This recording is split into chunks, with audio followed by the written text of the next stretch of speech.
I done got my back against the wall, like here we go again. But I know it come with this shit side effects when hustling. I was in the trap by my lonely, the feds came running in. Can't forget the girl who kept it real, we went even fucking in. Instead of holding me when I was down, she wanted to help me win. Fucking on her, trying to relieve my stress that I had bottled in. Don't touch these bitches, but with you, feel like I kinda did. Sick about my kids.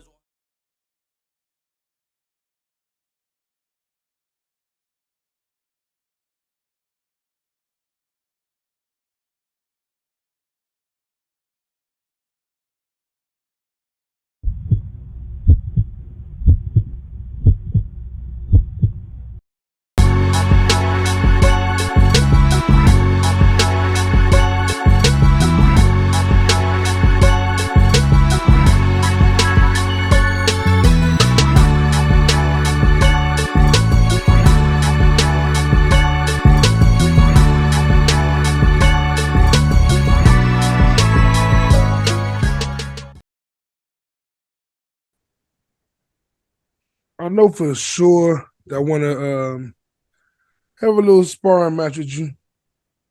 I'm saying About that'd be good therapy. That'd be good therapy for both of us. I'm saying going through what we go through in life. I'm saying I think a good sparring match is needed. I definitely wanted to debate with you um, fandom in a sense. mhm. I definitely because I think a topic we're gonna touch on for sure is gonna be Kanye West, and I know that with that Oh yeah, I'm not letting you with have it. that comes I'm not letting you. your gloves are off today. I'm pretty sure for that I'm topic. hey, I'm not letting you have that. I'm not letting you have it, bro. This nigga sitting up with all these yes men and shit, bro. I'm It's not. definitely similar, yes, man. But I think the conversation gonna be much. It's gonna be dope because I'm a fan that's not one of them kind of fans. You know what I'm saying? We all be talking about those cult fans, but at the same time, I Mhm. am a fan who is, for instance, we talk, with the thing we had about Freddie Gibbs on IG DM. That was like a good example. Like when you said it was basic, like Mhm. it's still better than I'm saying blah. And pretty much what I'm saying when I say that is certain artists when you're a fan, like Hove is an example of that too for many people. Like just hearing them be creative and it can be a breath of fresh air in a climate at times. Just hearing them Yeah, just do I get something. it. Yeah, I'm a big Benny the Butcher guy, and I'm super excited about this. Everybody can't go out. for This the sure. one that I've been waiting for. So I Like get it, but and Kanye does a bunch of fuck shit that I would never be able to defend, but at the same time, I know if Kanye album is whack, it says it's a whack ass album coming up, right? I know for a fact it's gonna sound different than anything else that's out. And I appreciate that for the bare minimum. Like at least it's gonna sound different. Like it ain't gonna sound like nothing else we've heard this year at all. Like as much as Donda had them niggas on there, ain't shit sound like Donda. Nothing has ever sounded like Donda since Donda either. I'm glad you said that. I got to yeah, we gonna get into that because I got to take about that too. I feel like I'm just trying to I get haven't this ever heard fucking. Donda 2 yet. I still haven't heard Donda. I'm not buying I'm for it. not going here. I don't. You know my stance on it. I'm not going to hear it. I'm okay with never not hearing it. Let me see. I'm I trying to never even get heard this the I never damn. heard the Black Star new album yet. I just not certain I shit. still ain't heard that either. Yeah, certain shit. I'm just not going to just go on my way. I'm not going to just go on my way to. If I've ever heard the reaction from the crowd that it's a must hear or it hasn't really come across me naturally, I think it's probably not worth my time at this point. I feel like if Black Star album was as fire as it should have been, I would have heard it. You know what I'm saying? Yeah, The fact that I that's how haven't I heard feel it, about. That's how I feel about because I know we're getting into this award type of conversation, our first mm-hmm. ever awards. But and I was thinking about all the things because like yesterday, while you was going through what you was going through, I was cleaning up my house, getting a bunch of much needed end of the year stuff done, and I listened Right. to a bunch of music yesterday. That's probably the most I've had a new music listening day all year was yesterday. Mm. And I thought about all the stuff I didn't hear this year.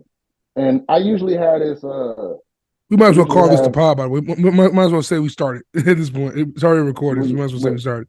yeah, like I usually have this outlook on like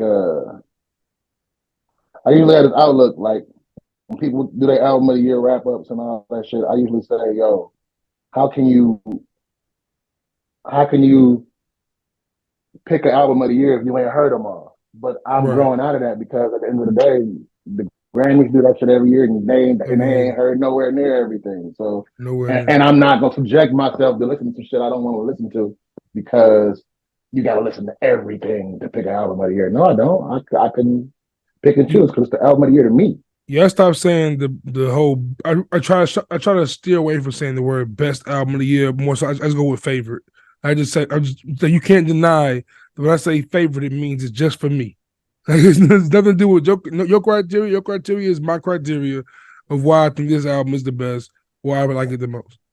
Like it I just, still say best because I don't give a damn if there is something because it's all subjective. yeah, At for the end of sure. the day, no matter how objective you claim to be, There's no it's such gonna thing. still be it's still gonna be subjective. And when it's all Absolutely. said and done, if I think something is more well rounded, then it don't matter what. Like for example, if I say Ransom got the best album of the year for the reasons I think it's the best album of the year, I don't care what you got to combat that. What's funny about that for me is right. It's going to sound like a soul querying take, right? But I feel like your style of music, like the music you listen to right now, is great that you're seeing that now. I feel like in the early thousands, I'm saying the kind of music that you turn towards, I'm saying that more street gangster music, that shit was more so the shit. Like that was the tier. So like Mm-hmm. when if a nigga told you in '07 that MF Doom is better than T.I. Jadakiss, or I'm saying or it's like what the fuck mm-hmm, you talking about? But today mm-hmm. it's so that those kind of artists are damn near equals. Like MF Doom and Jadakiss today would Everything's be on a level playing field, I guess exactly you could say. because the lyrical artists aren't really the ones that is popping no more. So like the lyrical artists are all around the board underground damn right now. So the whole sales shit doesn't matter because if you argue somebody that said Jadakiss is bigger than is better than MF Doom back then, motherfuckers would go to sales, hits, like that kind of shit to make a stand for Jadakiss. But today's world, if you had a artist today or was like a Jadakiss and an artist today like MF Doom, hits wouldn't be a factor. Like And I think if you I compare think, Roddy Rebel to fucking who's an under can't think of an underground like conscious rapper these days, but I'm trying to think of one. Freddie, Yeah, like you know what I'm if saying? you compare like a Roddy Rebel to a Currency or a Freddie or even a Saba, like it's hard to compare these people because it's not hard to. It's easier now to compare these people because it's even playing field across the board. No hits, there's no radio, like that shit don't matter. It's Yeah. like Kiss and Fab and a lot of the mixtape guys of that ilk back in the 2000s were also popping. Like they were on the mixtape, they was also popping to a certain degree. While Talib Kweli was Talib Kweli. like he was just, like he, you know what I'm Yeah. saying, he wasn't popping. But since we here, man, Bitches and Still podcast, we back at it again. It's Fucking the the Bishop and still people. you know what I'm saying, little pre-pod in the pod type shit. I like that. That was dope. And we literally has not said not one word to each other before that little intro right there. So that was pretty dope. Like we Yeah. said zero words to each Yeah, other at normally we all. just normally you could that must mean we're in a certain kind of bag this episode. Because Yeah, normally I can already tell for sure. we get on and we blabber mouth before we jump on, but this is like, yo, let's get to it. But Different kind like, of focus this time, I guess. and December's always like a tough time for me. Like yesterday, you mentioned that I was going through some shit, and the bright spot of that shit though yesterday, I told you, but I'm not sure if you watched it or not yet. I was able to watch Scarface's Tiny Desk like a million times. I've I watched watched it this. last night. I watched it so many times since yesterday. Like that I'm shit. definitely planning on watching it again That shit was tonight or amazing. this weekend. And staying on my fan point to a certain degree, right? Watching that made me kind of like there's moments I always say that I wish I was born 10, 15 years older so I could have seen like a Biggie live. I could Same. experience some of this music when I was of the age of the person that was popping. But at the same time, watching that today or yesterday with Scarface, it was like, oh man, I love the fact that I was kind of born after this because like it's dope discovering music. It's always dope Mm. discovering music. And watching Scarface reminded me of the time when I first discovered Scarface. I was I was 17, so like 07, maybe a little earlier, like 05. I've heard of Scarface. I knew Scarface. Listen, I know Scarface music. I know. Yeah, but like really, I know really, Mind Playing Tricks on Me. Like I know the Scarface essentials. Right, going into really like taking it in, really, I'm really really deep understanding diving what's in going. Scarface. Like in Yeah, high school, I'm deep diving. I'm like in high school, I'm deep diving through all music. I'm discovering Big yeah, L. I'm discovering right. these rappers when I'm in high school. I'm like 04 to 08. So like, this Discovering Scarface and oh something I'm is saying like like wow. exactly, but like, discovering him like as far as like knowing, seeing a Right, I get man, what you're saying. I'm saying seeing a man cry when a man died, like, discovering like even like so even the hits like Fuck Faces and shit like that. These are hits, but like and where I grew up at, Scarface for me was limited to my Panther song. Like that's the limitation of Scarface. That one song damn there for a lot of my generation. I feel like, but Scarface. Right.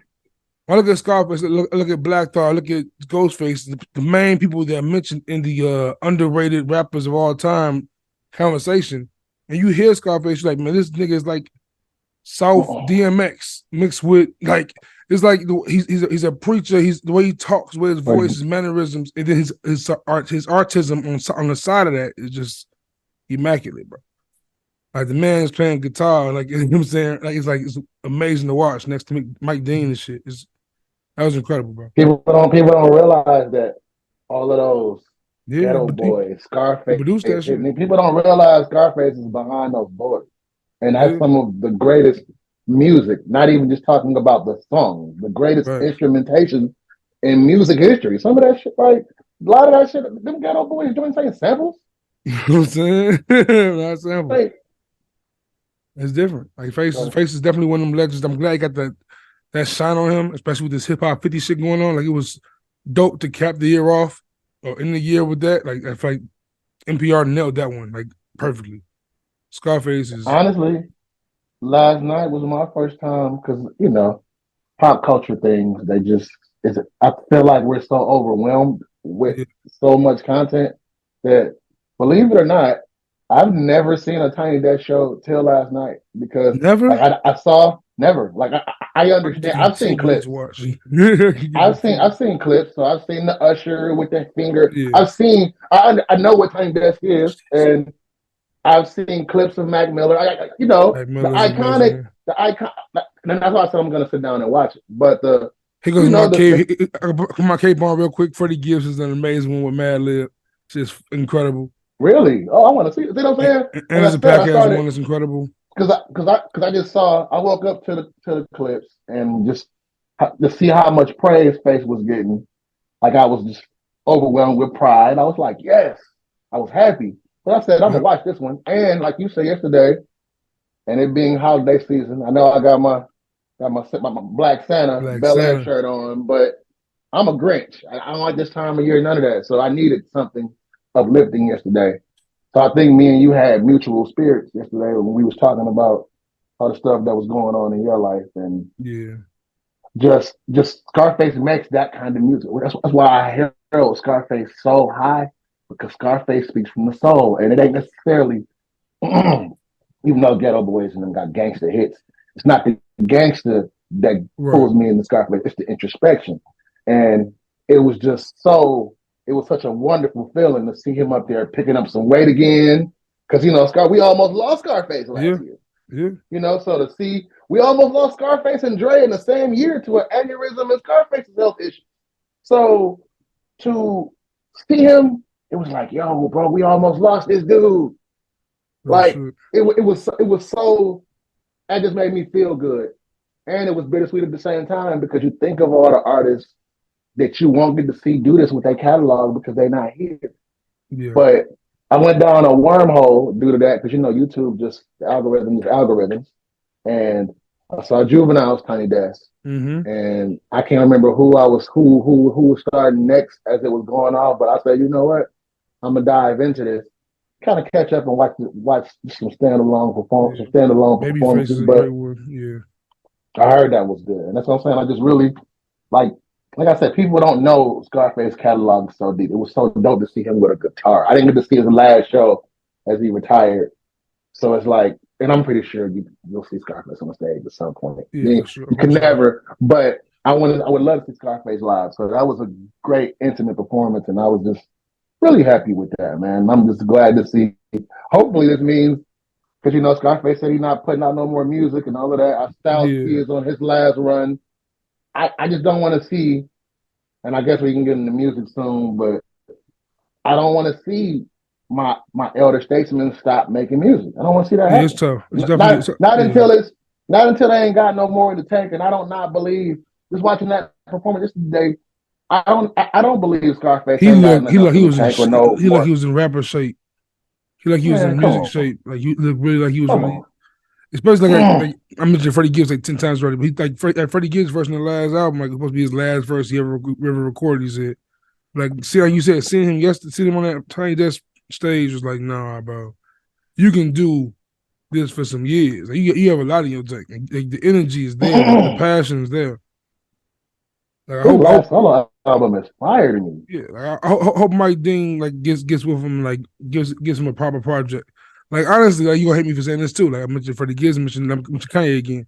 Like I wouldn't mind like that Tiny Desk spark Kanye to reach out to Face again, just to show Face like he did with Locks I would love to see that. after the verses. Like after Locks the verses, remember Kanye got them on the plane immediately and got them over to perform with him and do the song and shit. Like Mm-hmm. what Kanye did on the Fix album, like kind of regenerated Face back then to a certain degree. Like on my block and Guess Who's Back. Like them records like made Face like for me as a kid. For me, it was like oh, Face was like reactivated for my generation with that album. I feel like The Fix, the Fix, yeah. yeah. On my Which I block, which I still think is the first Five Mike album of the millennium. I ain't done my Googles damn, on it, that's but I'm fire. almost sure.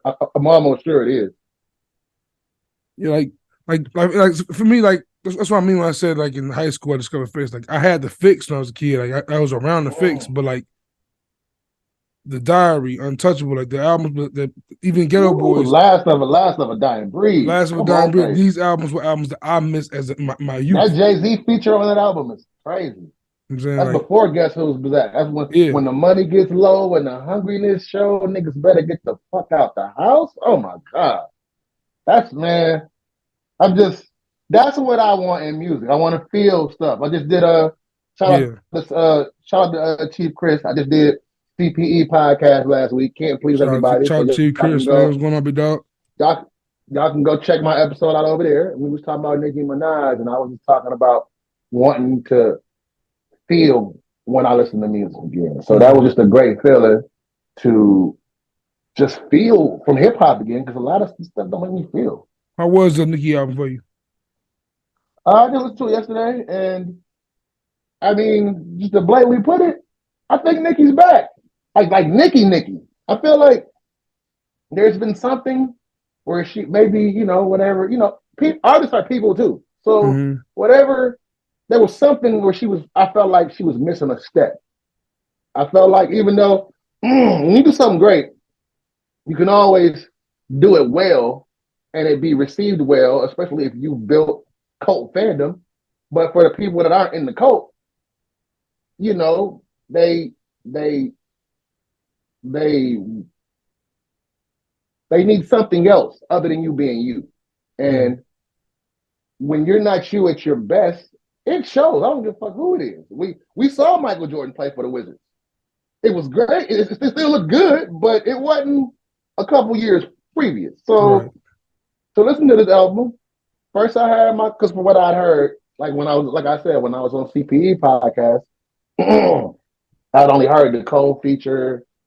I'd only heard the features: the Cole feature, the Wayne feature, the Drake feature, which I liked, but I wasn't in awe yet. It was like, okay, this is Nicki being Nicki, and what I said on that episode was that the same take that we have about Drake. I don't want to do that too, but it was that I wanted to see growth in my artist, and I didn't feel like, okay, we get it. You have to go into your bag. You got to go into your poppy bag. You got a fan base there. You have to go into your trap bag. Excuse me. You have a fan base there as well, and then there's a spurts of the lyricism, and I felt like there was something missing when you hear this album. I don't want to regurgitate Joe and them, but it sounds expensive. You got Cyndi Lauper samples. You got Michael samples. You got very huge, iconic pop culture samples, and she rocked them. She did them right. It was like I haven't liked Nicki like this since the first Pink Friday, and this could be possibly her best body of work. Like Nicki got into her bag.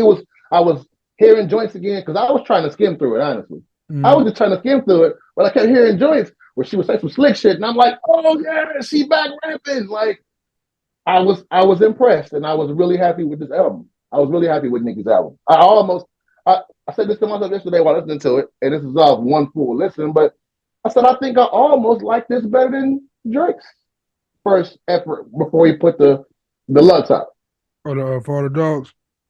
Mm-hmm. Like for me, like it's tough for me to grade a Nicki project without me saying like I'm hating. You know what I'm saying, but Same. I appreciate Nicki Minaj for what she's done in the culture, her impact and influence, but at the same time, it's the music. It just isn't like catered for It isn't for you. for my taste. It doesn't cater my taste at all. Like I can I listen to Minaj. I appreciate it. It sounded like better than the last project with the Chun-Li and those songs. I remember I hated that album with the Queen, Kyrie, Kobe, KD, Pick a K. Queen. I hate that Yeah, shit. the Queen album. I hate that project. I wasn't big on it too, and I said the same thing that you're saying with because at first I wasn't into it, not because I wasn't into it because she does not make music for me. Yeah, That's not a slight at Nicki. It's at just that all.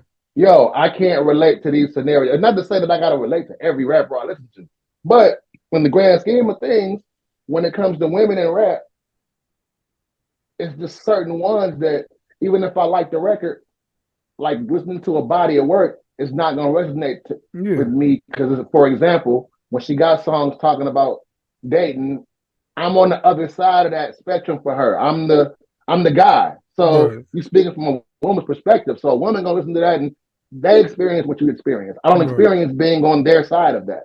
So I was doing the same thing because I was listening to it. But then when it got to the rap and just me listening to the music, I'm like, yeah, Nicki probably won't be in my rotation because the subject matter isn't for me, but just judging the body of work, it was a great body of work. Yeah. I got female I friends. know one thing though, Nicki will be in Detroit on 420, and I've never seen Nicki live, and I feel like Nicki probably puts on an amazing live show, so I wouldn't mind going to see that. Plus, I know for also sure Nicki gonna bring them out. I hate to do the industry shit, but like I feel like it seems like more than for the first time in a very long time, it's like the first time I feel like the media is on the side of on the side of Nicki. Like the media is like showing love and bigging up and catering to Nicki's, I'm saying, like presence this time. Like I remember the last project that came out, like it was her She had versus a lot of hate the last. It was her versus the it media. was her versus the media. While this time, I thought the media is like going like on her side to the point where she's like bashing Elliot Wilson, and Elliot Wilson's like apologizing.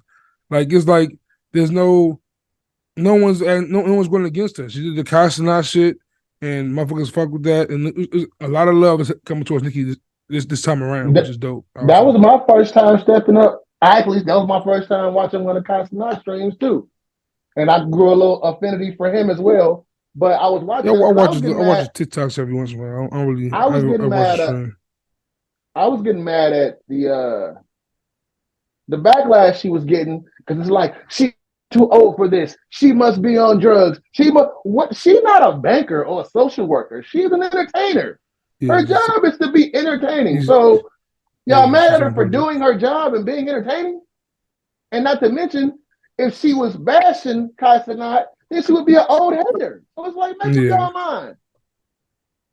Yeah, I feel like Casanat is now in that area where he is a media figure that when the album drops, most artists are going to end up going to his stream, like his stream or Lil Yachty's couch. Like that's the big new media like spots for a lot of people. Seems. Yeah. Which is interesting. But dope, also man. I see Nicki sit down with Joe, which is super dope. The last interview is dope as hell. Funny interview. Hopefully it's I wish it was the podcast. I wish it was on his pod rather than one-on-one. The last one-on-one they had was kind of boring, and he like kind of just gave her a lot of praise. But she deserves the praise. But I want to see I love to see Nikki when Nikki gets in her like braggadocious and her like when she's gotta talk, when she's gotta like actually be on her shit. Like I don't want it to be where she's just like giving the answers that are bland and like I want to have her energy. You know what I'm saying have her combative energy play out. It's a great effect of her personality. Mm-hmm. You know what I'm saying like But when we all know Joe is about to praise her. So he gonna praise her for sure, but like, I want him also to like be on bullshit with her to a certain degree. mm-hmm. You know what I'm saying and like truly like have her like stand on some shit and like answer the tough questions. Like there's some tough questions that are definitely there for Nikki. Like, is there a world where there can be this union amongst the female rappers that should be there? Like, it's like it's unfortunate that the media is based around men, and then there's this beef between women. It looks like the men are like pushing this narrative, but if there was peace, or there was like some form of unity, that shit can go away in a big way. Yeah, I think I just said this on X last night that uh I'm really over the whole man versus woman. I hope Yeah, we that leave that shit's shit in corny, I hope bro. we leave I hope we leave that shit in 2023. I almost said 2013. That's how I know I'm but Like even I like hope we leave that shit in The whole Kevin Samuel era, the Fresh and Fit era, the the Meg Cardi the Nicki niggas bullshit being bitches era, era. The all that niggas being shit. bitches era. Like I said, I don't. This is why I don't hang out with a lot of men, and the ones I do hang out with are men like me. Like we like being around women. I don't want to be around niggas Yeah. that when we hanging out and we uh engage in our vices and having a social moment, niggas get to freestyle and debating hip hop. Nigga, we got man night for that. I want to be around some soft legs I mean, and a vibe. you I don't want to be I want to be around women with something to say, bro. but I you don't. I don't. also I don't you partake in this culture of the Zeus Network, and it's now officially coming to my world. I know information. I really hate the fact that I know some shit now. Like, why the fuck do I know about this Krishan Rock lady, Joe? I did my hey, best man, avoiding this, bro. I've been proud of myself for a you long can't time. deny it, man. I've been so proud of myself of being able to like disconnect from what's going on in the Zeus network world. But now it's on my algorithms, bro. It's everywhere. Right. What the fuck's going on, bro? Break it down. Let's get into the Zeus bag. Going on for Which Nikki, one? Because there's so much shit going on. Natalie Nunn and Jocelyn Hernandez just got into a fight a couple of nights ago. the chick What's up, baby? from Stevie J's ex. Yeah, she got a show. You thirsty? You want some of my drink? Water? Come on. Co-host Phoenix Rain. Here, There she go. Hey, princess. say hi. I can hear you. Just wave, say hi. Let's see you waving at you. You still alone? You in the living room? Okay. What are you doing out there? So shy, she thought I was bashful. She not shy though. She just, you know. I'm just giving that. Okay, well, Little Chicago bar. that's gonna be loud in here, baby. Do your thing. Sit right there. Girl, that energy activated. Okay, sit right there. Look, sit right here. Okay, okay. Look, P, I'm kind of trying to do something right now, so you can sit right there. This is what took me an hour to get on because it was. I don't want to wear that outfit. I don't want to do this. I don't want to do that. I'm like, it's girl energy, bro. It's like they don't care about, Time. bro. Like, yeah, they don't. Yeah, and like I back on the topic because like I said, I got homeboys. One of my homeboys I want to bring on this pod because he's real like he hates male for it, and I see that a lot. And I be like, why do these niggas hate Melissa Ford so much? I mean, I You know understand. what, man? Like, I'm a Joe Budden podcast fan. Been one since like the day one. I hate the fans. Me And I too. hate I hate the fans of anything though. and I hate what the fans have done to this podcast, bro. Like they're slowly ruining this podcast for me. It's Yeah, crazy. they. Mm-hmm. It's like because I pay for the Patreon shit, so I watch that shit heavy. You know what I'm saying? And like it's like, bro, This is why the fuck do they care so much about these fans are thinking of these narratives? These narratives are trash now. The I wish they narratives, would start responding to them, I but swear to feeding God. it, feeding it. I understand why they do it. We're in the business of performance, sir. Yeah. So feeding to the narratives pushes you in the algorithm. That just is what it is. And there was one drop I think this morning, and it was like it just pretty much went that mail, and like I get it. You know what I'm saying she said some wild shit about Cam and Mace, and they gave him grace at first. And they once Mel apologized, Cam came back harder, and Cam cool Queens flipping blah blah blah blah. But in the meantime, you got the fans like debating like, why didn't Ish stand up for Mel? Like, what the fuck are we talking about? Yo? That's this new.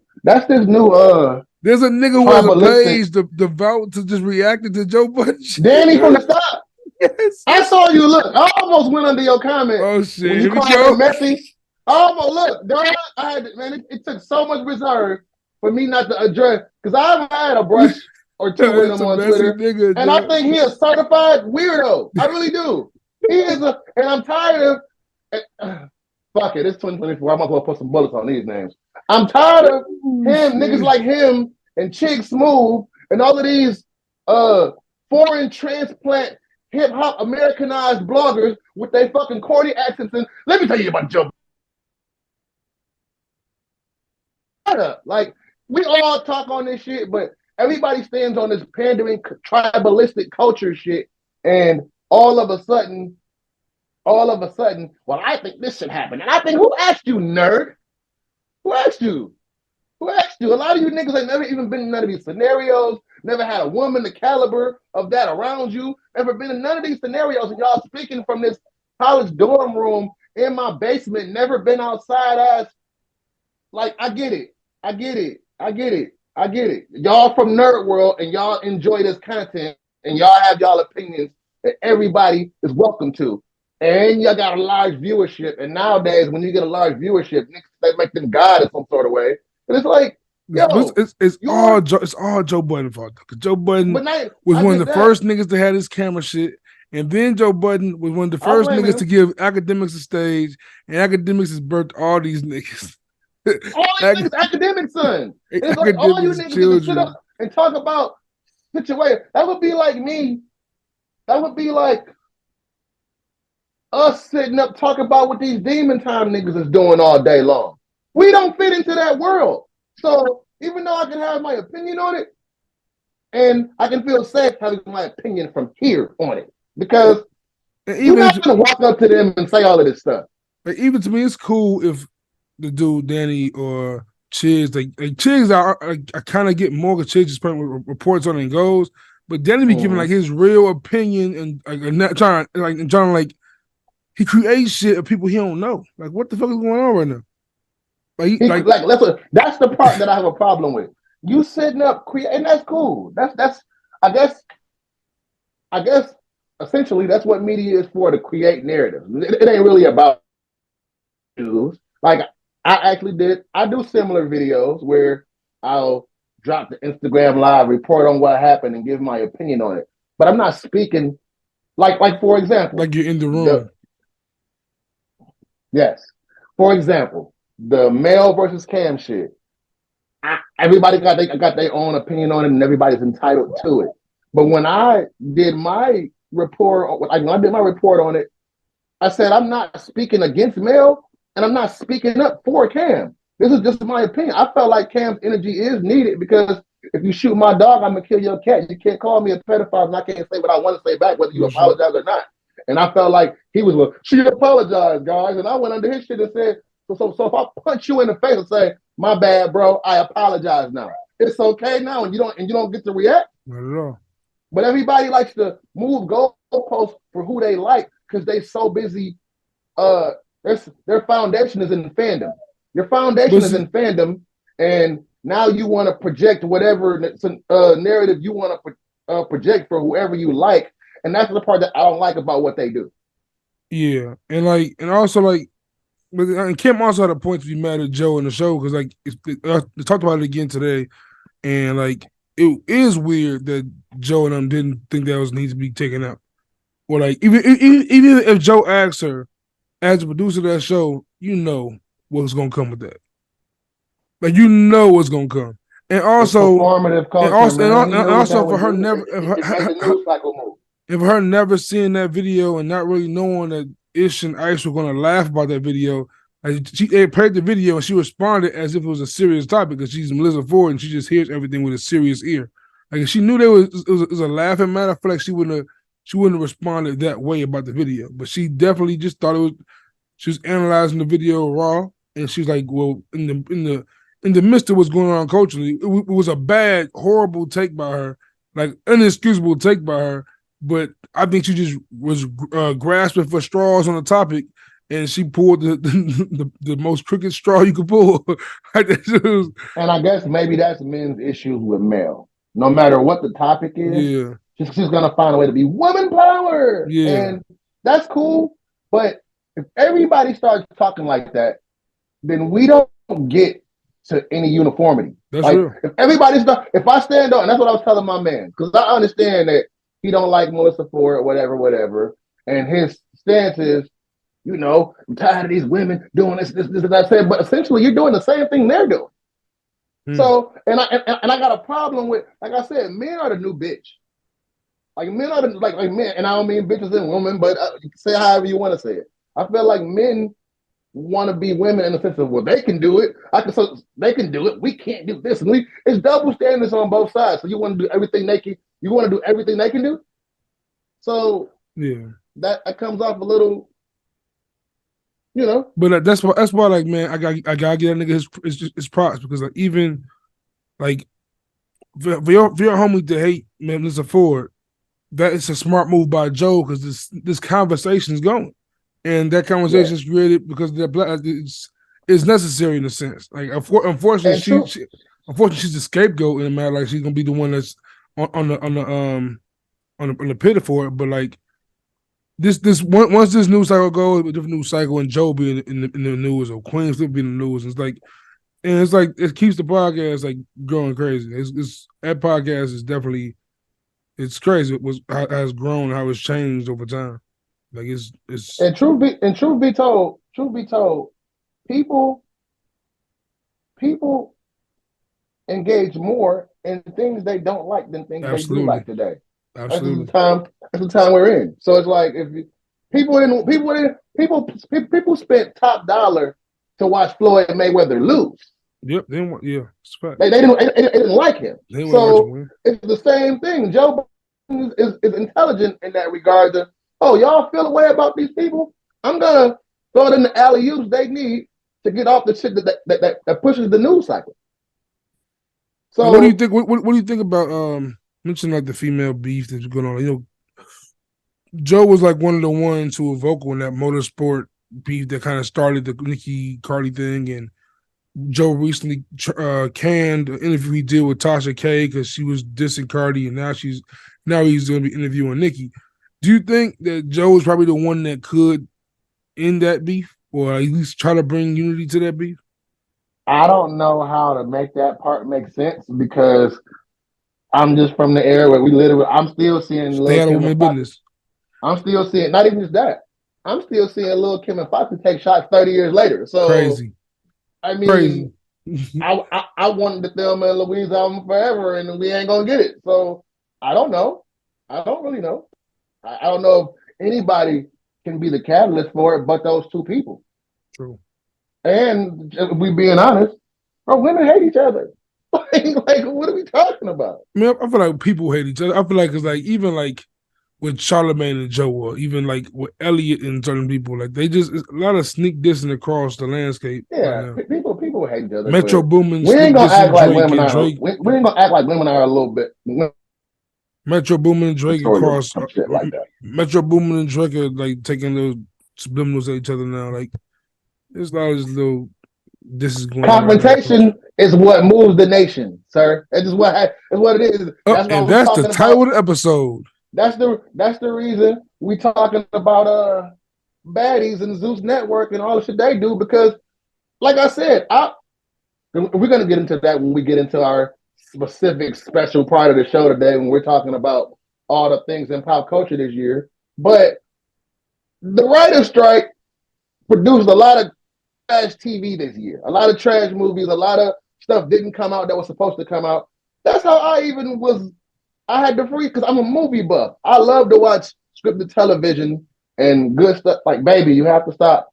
You have to stop, please. You got me? We good? Go get your other chair. You want me to go up and get your other chair? I got you. Give me 1 second, okay? But we have to, we have to, like I said, that's the reason. That's the reason. Like I said, I I had the free time to get into Zeus Network because that's what happens when show business fails. Reality TV rises. When the last time they had a writer strike, it was Jersey Shore blew up in that. Those That's a good things point. happen. That's a good point. Those things happen. So we like to see the train wreck. And what's more entertaining? I hate to say it like this, but what's more entertaining than some barbarian shit? And women are the barbaric people of this time on these shows. These, like I said, we're talking about the Zeus Network stuff. Like I said, Jocelyn and Natalie Nunn got into it. They're both like the biggest shows on Zeus Network. Jocelyn got a show that's like Love and Hip Hop for strippers. I guess I don't watch that one because it's just Jocelyn's accent and it's certain levels of stupidity I just can't put my brain into. Baddies, I can watch that because it's a train wreck. They got the Bad Boys show. They got all of this stuff. Anyway, Nick Cannon has a new show coming to Zeus that's like Baddies Wilding Out. Oh, he bought it. It's called Bad. He bought the network. I mean, no, a lot of niggas got stuck in it. Floyd got stuck. That's why Floyd be having fights over there and shit. Oh shit, Floyd just fought one of John Gotti kids over there this year. Oh shit, didn't know that at all. That's crazy. Yeah, see what I'm saying? That's where they put them all together in one event, and all these little problems they be having from being on social media, tweeting each other, on Instagram, going live, taking shots. Timberland and Swiss Beats ain't gonna get verses over there then. I don't even know if they own verses no more, but that would be a dope idea. But that's kind of my point. So Nick got a show coming called Bad versus Wild, which is revolt's over with. Not a 50 bot, but he got a show that's like pretty much Baddies Wilding Out, and I guess they filmed the first episode in Vegas, and apparently at this shooting in this venue. Some girls jumped Blueface Mama. Natalie Nunn and Jocelyn got into a fight because I guess their crews got beef. And the first episode was supposed to be the Baddies crew versus Jocelyn's show crew. And apparently they said Natalie Nunn knocked Jocelyn out on stage. I don't know how true that is, but all the footage is got and it's going to air in the first episode of Nick Cannon's show. So, like I said, I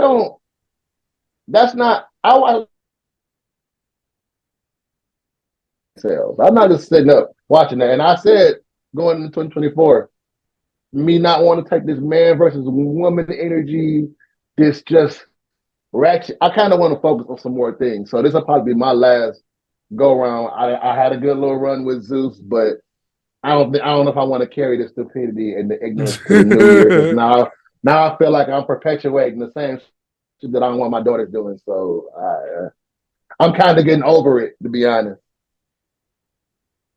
Is it because of does it seem more scripted, or is it getting to the point where it's just like this is not? It don't seem scripted at all. It's not like Love and Hip Hop. When they fight, they draw blood.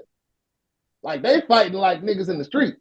It's just that in the same breath, I just feel like, all right, I do everything in doses, and I get bored fast. So it was cool. It was entertaining. It was dope to watch. But now at this point, I'm over it. I don't have to keep watching this show when I can just log into Instagram and my timeline, because I'm going to do that too, purge my timeline, unfollow a lot of these baddies. I need to do that too, bro. Like that shit's getting out of control, bro. Yeah. Twitter, TikTok, Instagram is just be ass. What am I doing? Am I filthy like this? I'm like, am I this filthy? What's going on? I'm in there boat with you, but I feel like that when I go through my phone. Sometimes I'm disgusted. I'm like, bro, I'm gonna try to see this right now. I'm outside. Right, B, stop. I can smell the bad pH balance through the screen. Oh shit, man! But get into the topics.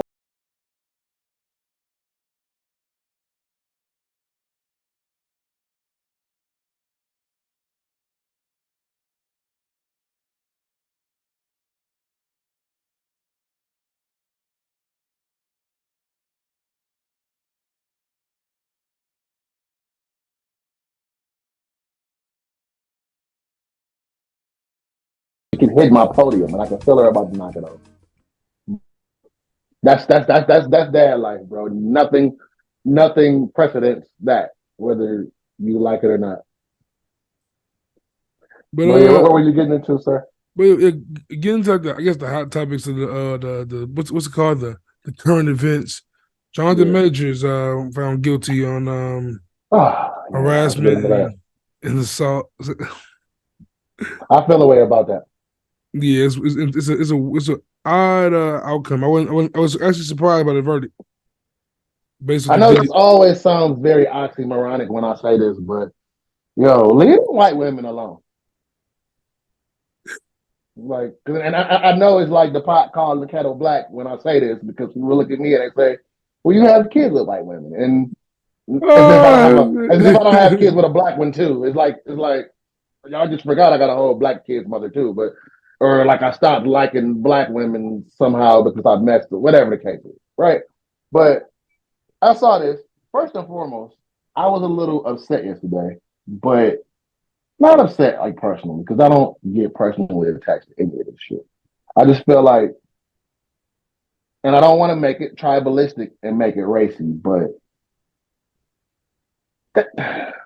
from somebody who's been in these type of scenarios and something Majors has been in, nobody's more oppressed than the American white woman, apparently. And sticky some sort of way. And from what I've seen, I'm not gonna say act like I'm the most knowledgeable on this case, but from what I've seen, I saw this man running. And from a man who has for his life, from a man who has been in that scenario, I won't get into too much detail, because from a man who's been in that scenario, I've had to run from a woman or have to defend myself from some type of outrage that I ended up getting in trouble for. I just felt this pain in that sense, and it was like, bro, for real. And now Marvel was gonna fire him. Y'all was sitting up waiting to fire him. Y'all was trying to rebuild the franchise around his character, and y'all. And I guess I ain't even mad at Marvel, or even Disney for that matter, because I understand that they're all on the same team, and Disney is.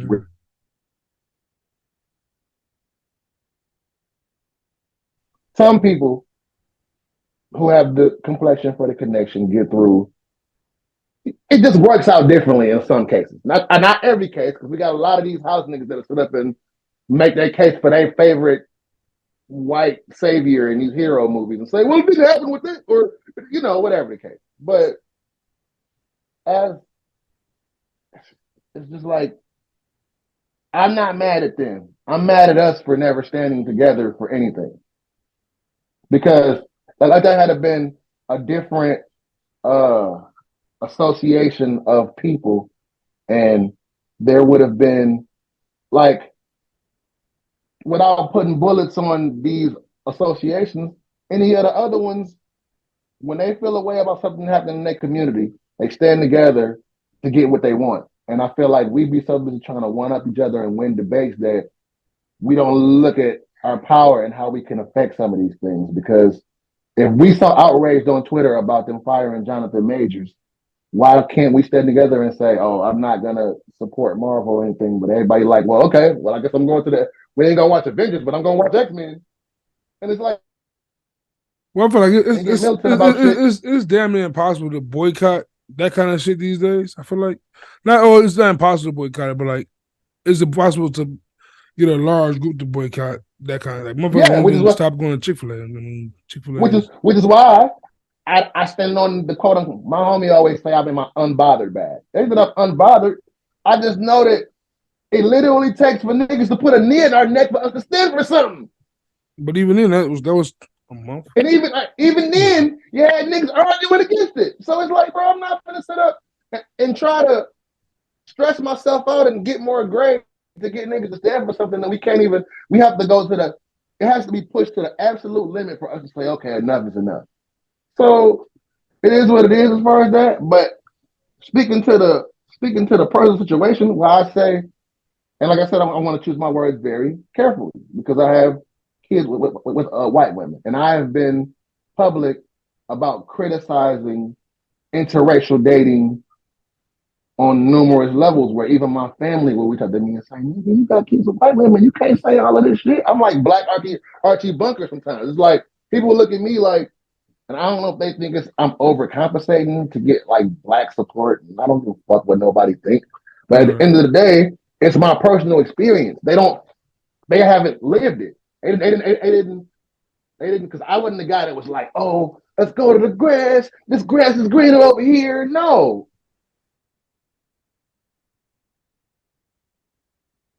Happened to be white. I was naive in a sense of, and I shouldn't have been naive being in my mid 20s. It's not like I didn't know racism didn't exist, but it's like I was naive in a sense of, oh, love conquers all. If y'all love each other, people are going to support it. And no, they're not. Right. And not that I had beef with anybody's families per se. I've had scenarios where it's just cultural, it's shell shocking to all parties involved. And I watch my kids grow up and have to struggle with balancing both cultures, not totally being accepted on either side. And for me, I always say this all the time, and there's no disrespect to my kids and mothers, but had I would have had a bit more foresight, I wouldn't have delved in no interracial relationships with no white women, because it's just the cultural differences. Even if y'all got a lot of similarities as people, the cultural differences are so challenging, bro, that I applaud anybody that can do that successfully. But that was not for me. And I don't think it was for them, honestly, because it's shell shocking to them to have to be in the scenario they in and have this complete. Like, I'm a very intelligent young guy, I choose to think. I'm very cultured. I've been around a lot of things, but I'm still a nigga from the east side of Detroit. And a lot of the things that a lot of my views and their views conflict to the point of, I don't want to say confrontation, but it was a lot of it was a lot of tension with our cultural differences. And now I'm watching my kids go through that shit, and to see Jonathan Majors, and I'm only saying this because in hearing that clip of him talking about he wanted her to be like Coretta Scott King and Michelle, in my mind I was thinking, how are they? But in hindsight, I looked at some of my experiences with when I was in the relationships with the women, and I was looking at role model figures like my mother and my aunts, and it's like you expecting things out of this woman that your mother and your aunts instilled in you from the soil they got it from. They didn't get that from that soil. You can't expect that from them. So the things y'all are expecting of each other wouldn't be possible unless you get you a Clark Gable, but Bryant Gumbel type distinguished, you know, you get one of them. You get you Don Lemon or something. I mean, like, but at the end of the day, if our cultural differences are that different, I just don't see a world like I'm not riding Dr. Umar train where it's just like y'all shouldn't interact at all and they can't help us and vice versa. Like, we all need each other, and the race factor shouldn't matter. But we live in America, and we see what our historical being has been since the inception of this whole black white segregation, desegregation, all of this shit. So personally, I'm telling y'all, dude, black men, the grass ain't greener, and it might grow into a Venus flytrap and swallow you whole. I'm just keeping it a buck, and I don't say that with no disrespect to nobody. And once again, I don't need your ass for a white girl. Do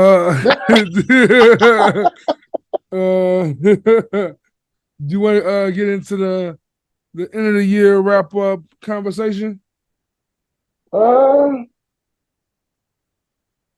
guess we can get that out the way. Bishop and Steele Awards. Before we get off music and then go back into, what are you playing, Chucky? No, what's going on in the music? It's that dog day. You know what my daughter's Dude, my daughter's different, bro. She's definitely your kid.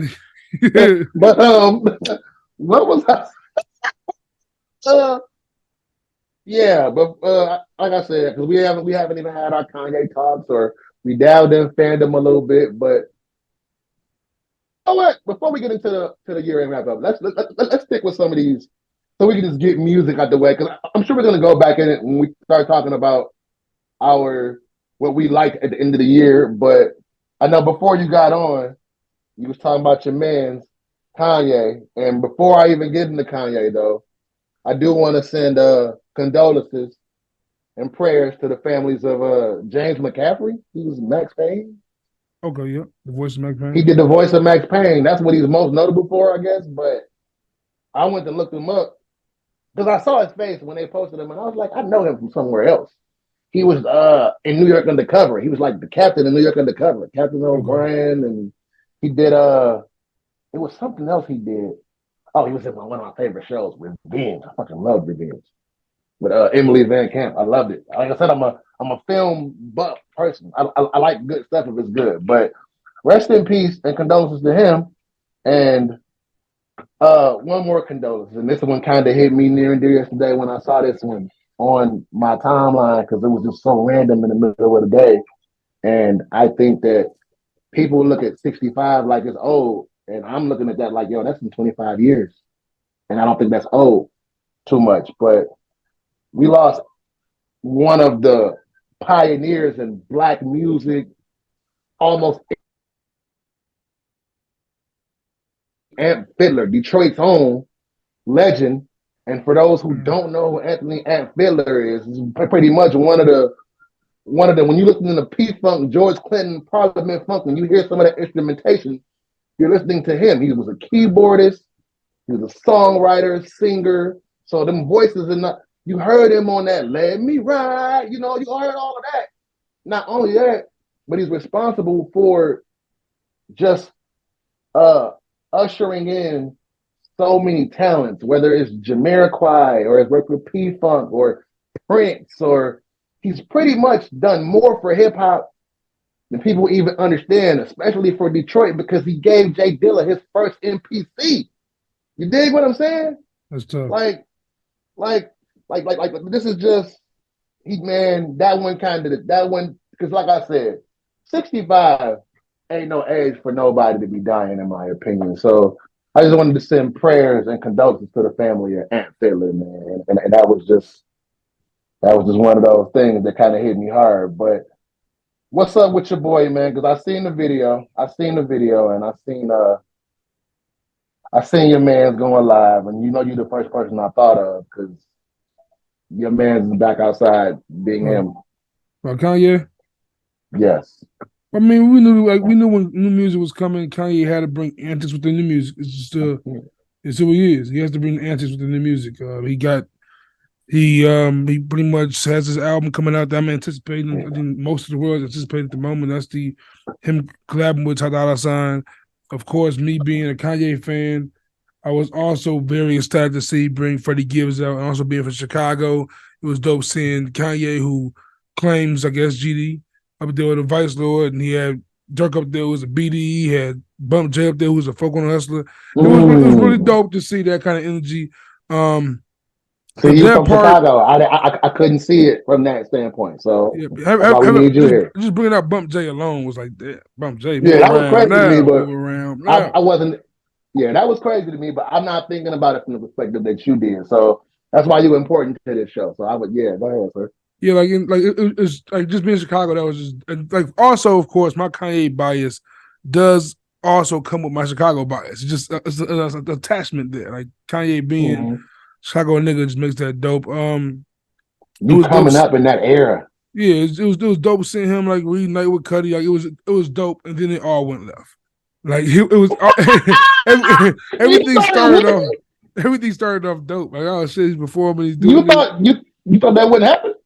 I knew it was gonna happen. I knew it was gonna happen eventually, but I was hoping like he could go a good week of positive, yay, I'm saying energy, didn't go left. But he got on live and ranted about Nicki, ranted about freeing Larry Hoover, freeing Jeff Ford, pro Trump, anti Trump. He's like, it's so much, it's so much going on with Buddy Joe. And like, honestly,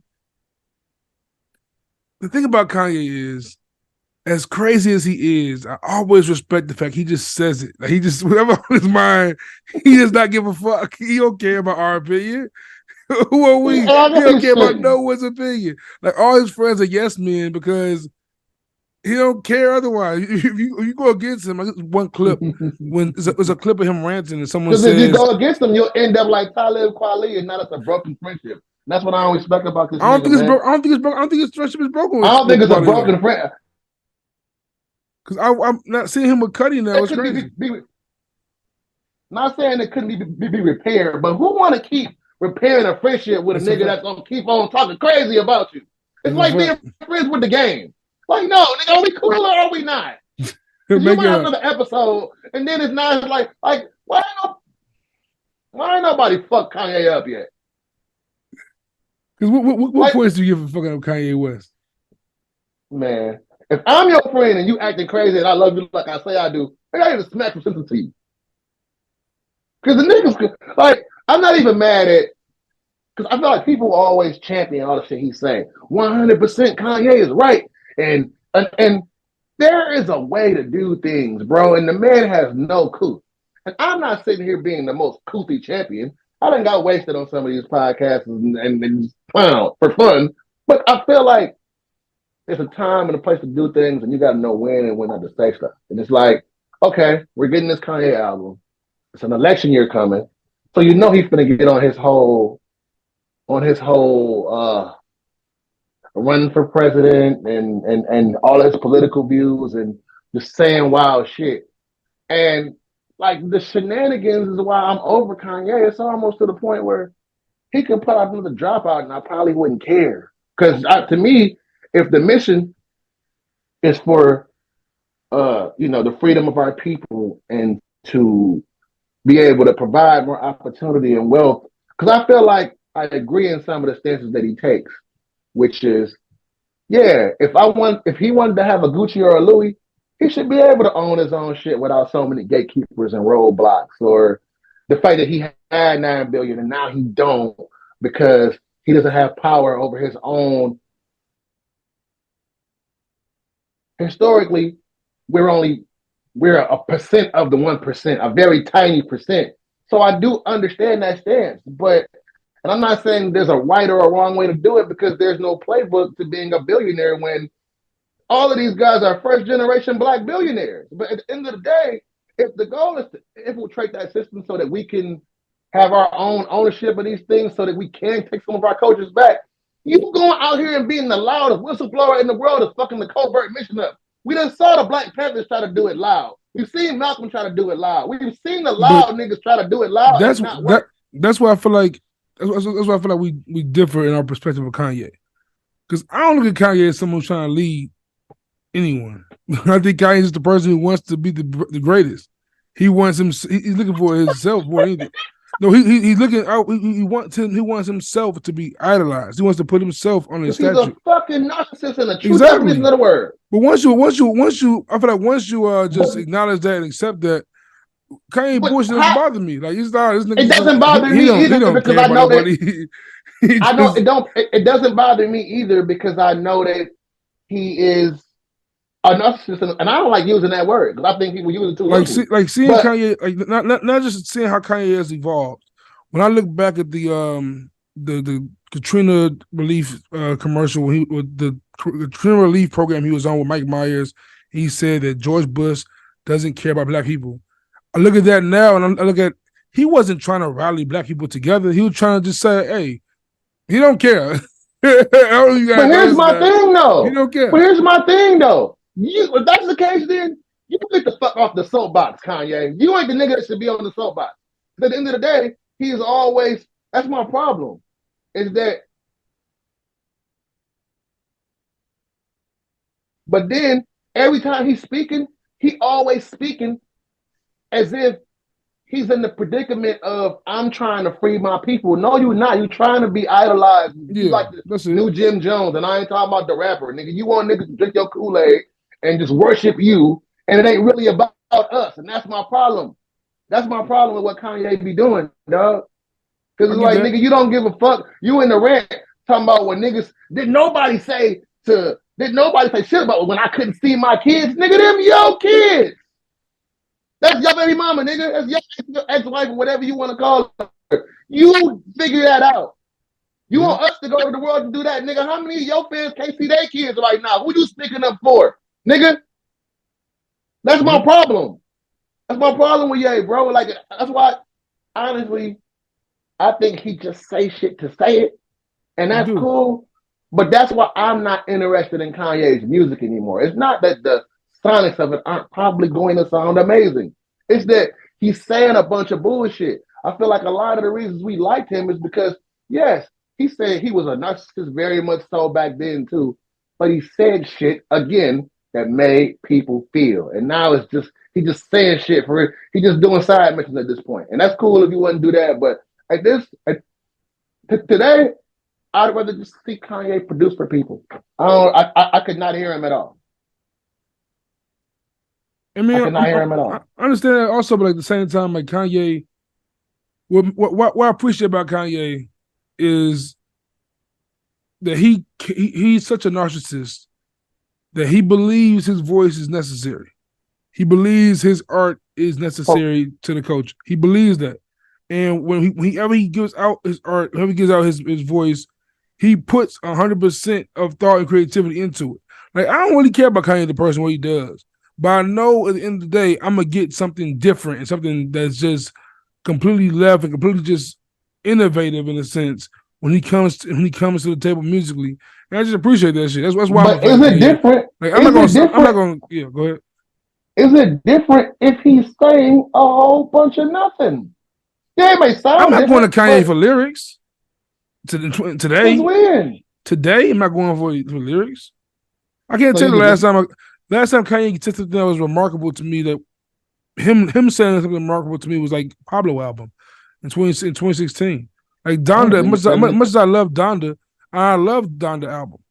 It's something that he's saying on Donda that's moving me. Like well, he need better right. Well, then he should make it. life of the party. That's because of Three Stacks. Well, Like he should be getting Sci-Hi and them niggas to write some more potent, prolific shit for him then. Because from the event he had in Miami, everything I've seen, nothing about it was Kanye driven. That was amazed by. I was amazed by the Future you and watch Ty that Dolla whole Sign event, sound. Freddie Gibbs, I feel like you were against it a little bit, but I feel like Freddie Gibbs' verse was incredible.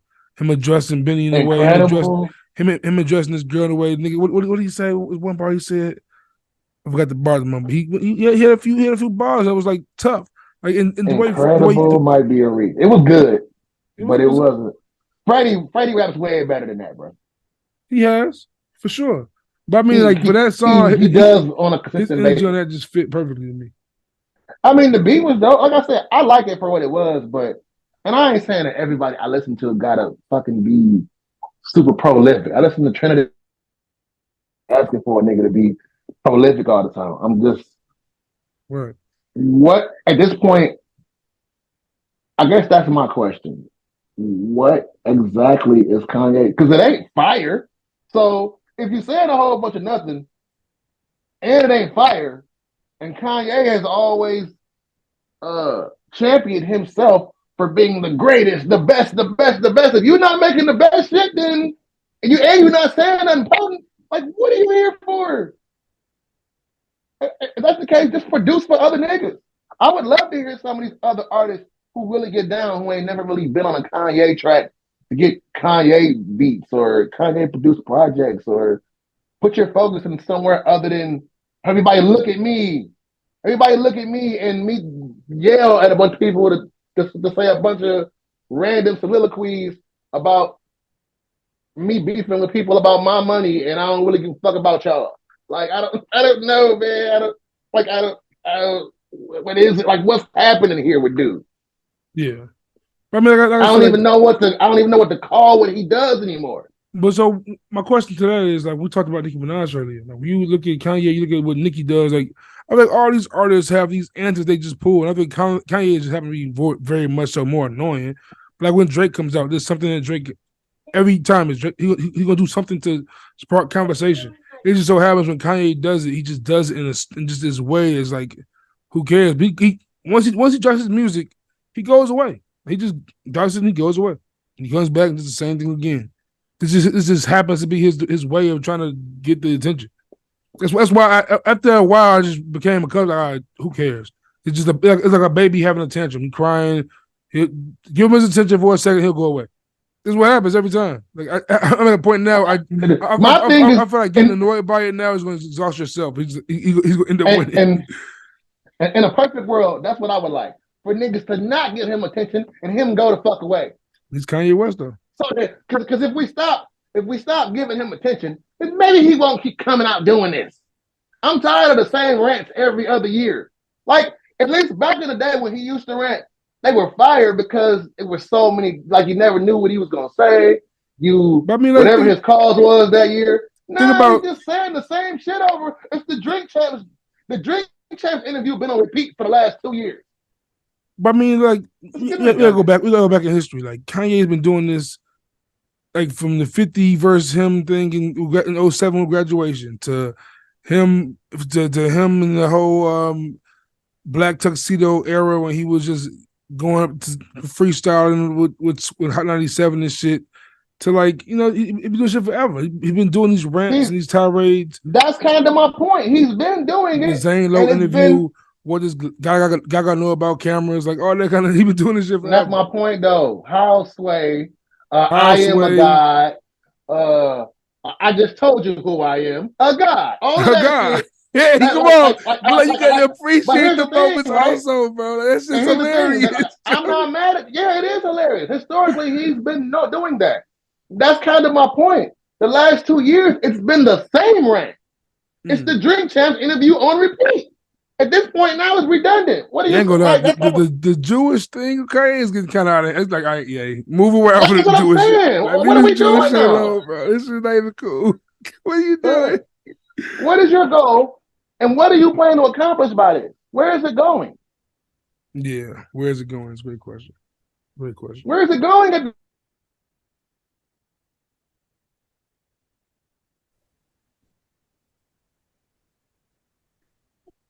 Okay, just close the door, baby. Because I don't want to hear that TV. Please. Thank you.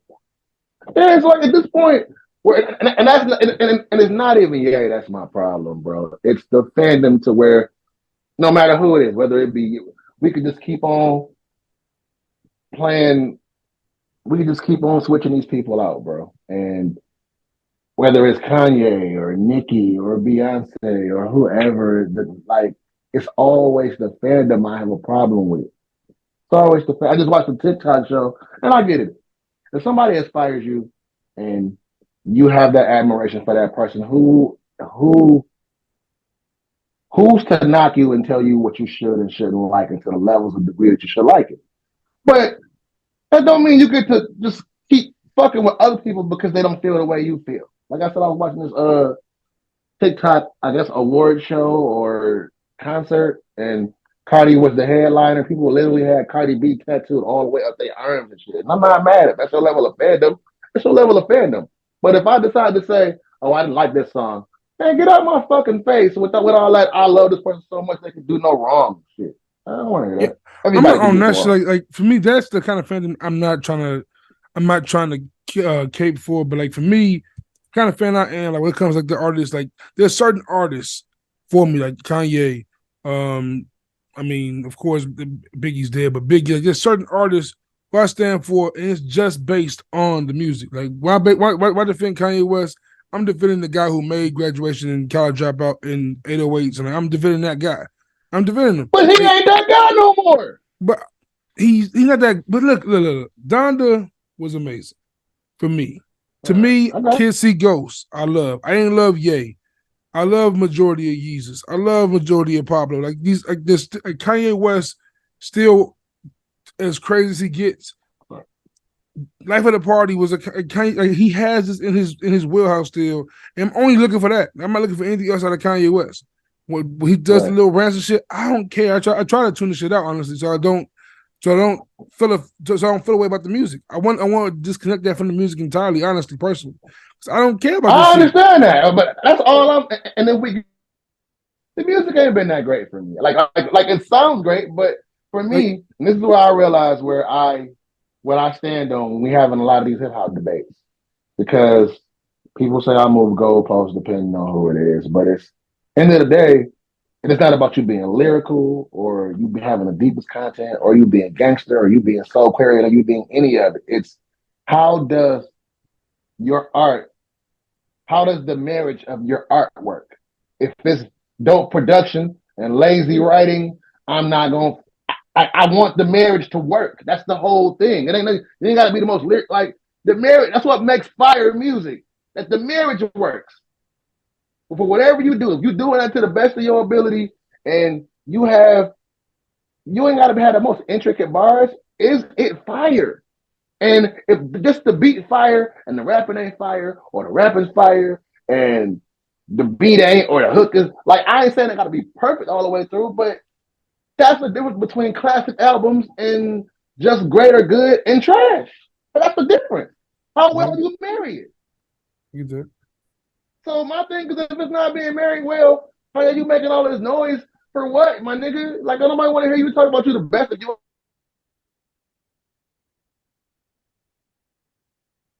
All these antics. I feel like everybody's in the business of antics today. And that overshadows all the talent. And that's why the bar is so low for everything in pop culture. That's the reason why we gotta watch Chris Shine and shit for entertainment, because we're not being entertained by the people who actually have. I just say the baddie girls don't have talent. They rap and all that. I just say they don't have talent, but the quote unquote goats are not being entertaining as they were. They're not putting out. I ain't gonna say not being as entertaining as they are, because we're talking about them. So they're obviously being entertaining, but the work is just not to the level of. That's why it ain't really no standouts. Ain't too many standouts no more. Nothing really stands out. Because I can't lie. Like outside of her loss, Drake's now last two projects have all like really his last three have all like come and gone. Like, they came, made a noise, when they was out, and they went away. Nicki Minaj, this is probably the first time I'm experiencing Nicki Minaj have this kind of impact off of a release since, like you said, Pink Friday. Like, it hasn't felt this way for Nicki Minaj in a minute. Kendrick Lamar, Miss Morale, I told you I felt that shit. That shit feel like it went away. J. Cole, even off season, like I loved it. I'm a J. Cole fan, but I feel like towards for the mainstream, that album came and went. Like nothing is really sticking amongst any of the greats anymore. Like Nas, even for Nas fans, them 6 albums what mattered, but for me, most of it just kind of came and went. Like it came, it a couple songs I keep, and the rest of the album, like I used to listen to albums like for forever. Like We an used to album live would with drop, and I would live with those albums for the whole year at least. Like for me, the artists I care about, those albums still do that for me. Like, I listen to McGenius, The Patience. I keep it going for the whole year for the most part. Killer Mike, a bunch of that album I've kept around most part this year.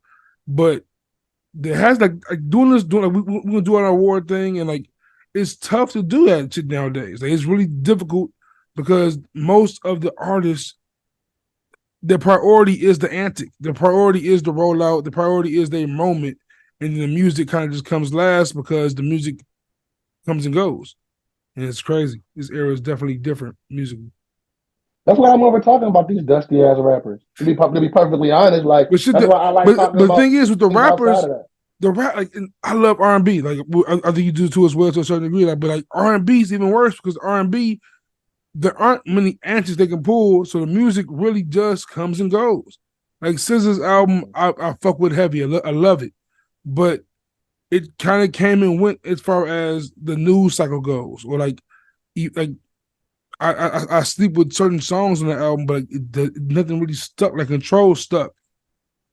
Control stuck. Even like Solange, her first album, not her first album, but the Cranes, Seat at the Table, Cranes and Sky. That album stuck. Like, but I feel like since like 2017, music hasn't stuck for it. 2018 maybe. That's why I don't be excited. I like the last 5 years have been tough on music, bro. The last 5 years. The last news I heard that excited me was Marsha Ambrose is doing a whole album with Drake. And I hope that comes out. If it comes out.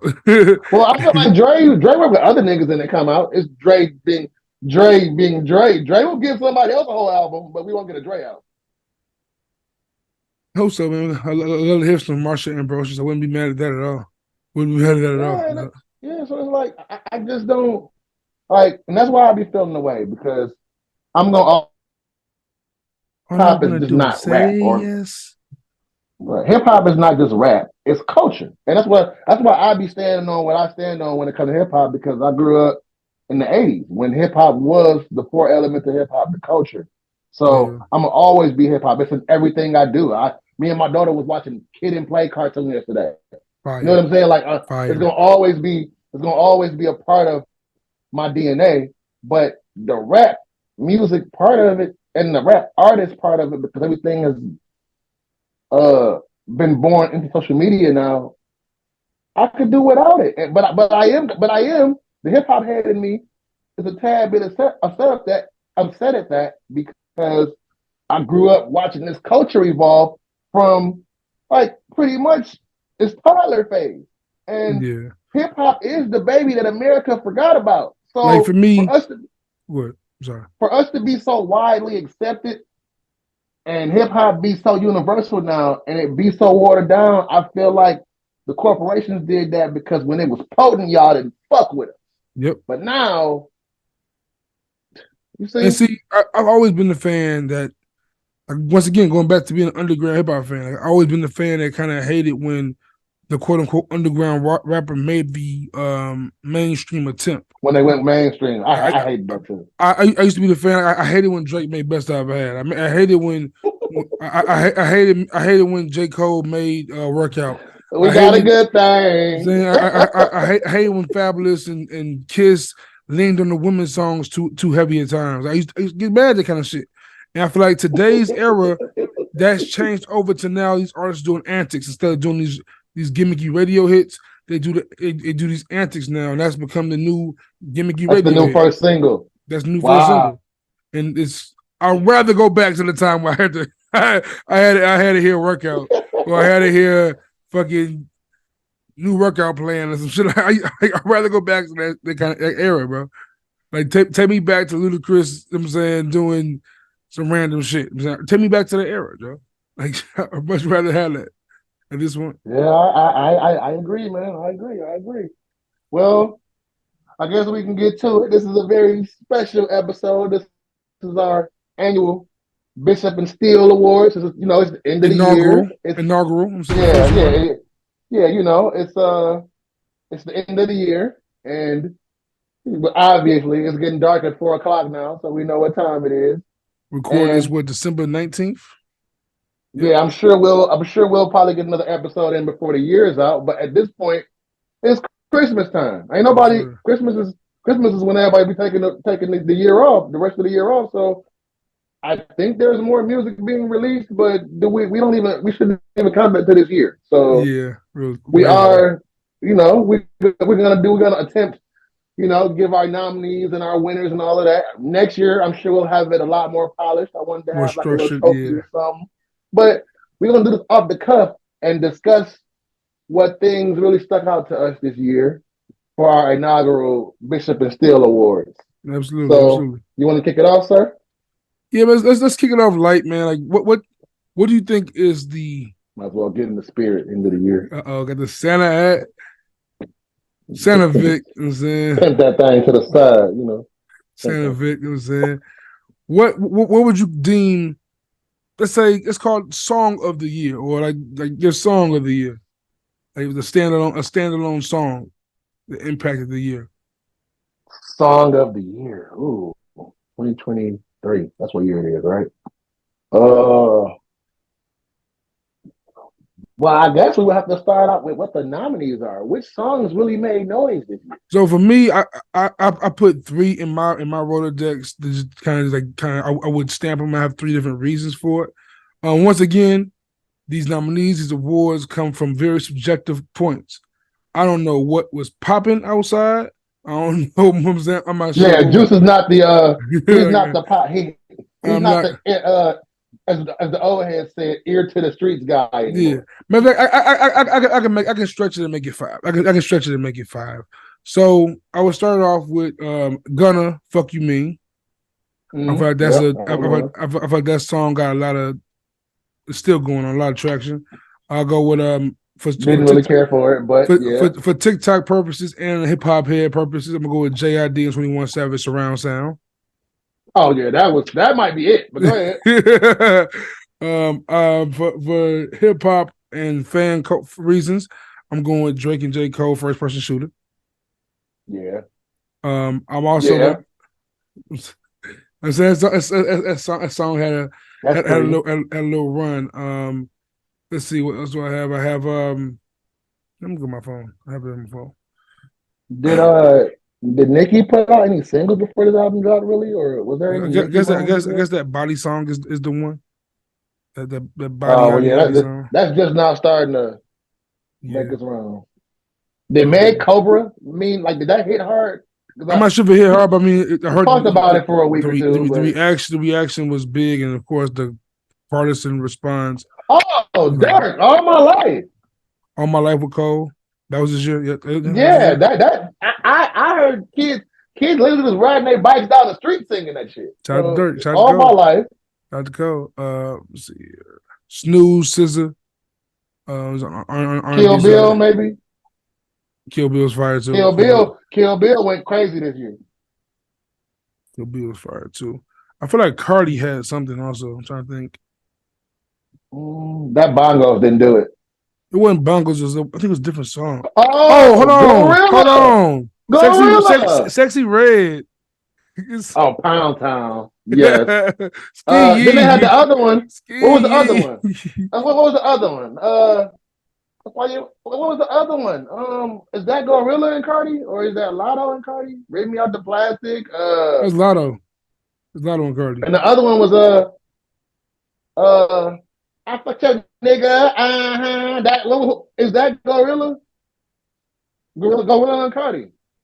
Yeah, yep. So I guess it was some moments.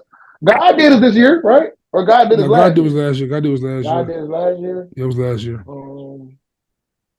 So I guess the nominees would be, like you said, what was the Man, first thing you said? I guess it'll have to be Sexy Red. Like, I mean, I was like that. That wasn't kind of Pound crazy. Town? No, the ski shit. Oh, Ski? Nah, I don't know. All my life was kind of big this year, bro. it was big, but I feel like that's very small, like niche. Yeah. Yeah, apparently that song "Tomorrow" with Glorilla that was last year too. That "Tomorrow" with Glorilla and Cardi was last year. I think Glorilla's run was last year. Glorilla was mostly last okay. year. Rip Me Out the Plastic had a Rip Me Out the Plastic, but yeah, Pound Town might have had the run of the Was year. Pound Town this year? I'm sure it was. This year went by so fucking weird, bro. Yeah. I think it might have dropped last year, but it took off this year. Let's see. So people in the comments, y'all can also chime in because the comments make the algorithm go. So Yeah. what were y'all songs of the year? What got y'all? Because this is the first award. We trying to figure out which one we picking for song of the year, and he might have it with Pound Town. I'm not the biggest. Everybody was talking about their booty hole this year, bro. Like we just gotta. Hey yo, what the fuck? That was the theme of the year. That was the theme of the year. Like Booty that, hole brown was the theme of the year. And it started so much conversation. Yeah. White girls talking about their booty hole was brown, and you know that shit gray or pink. If it is brown, they need to get that shit checked out. I'm saying, get their ass a goddamn damp wipe. Goddamn, get you a wet wipe, mama. It should not be brown. Go get your wet wipe. Go get your wet wipe. So I guess we going with Pound Town. I guess we'll go Pound Town. For me, it's either Pound Town or Surround Sound, the two that I feel like had the biggest I feel run. like Surround Sound is still having its run, and Surround Sound probably going to go in the next year. Yeah, because of this whole Surround Sound just got a number one over All I Want for Christmas.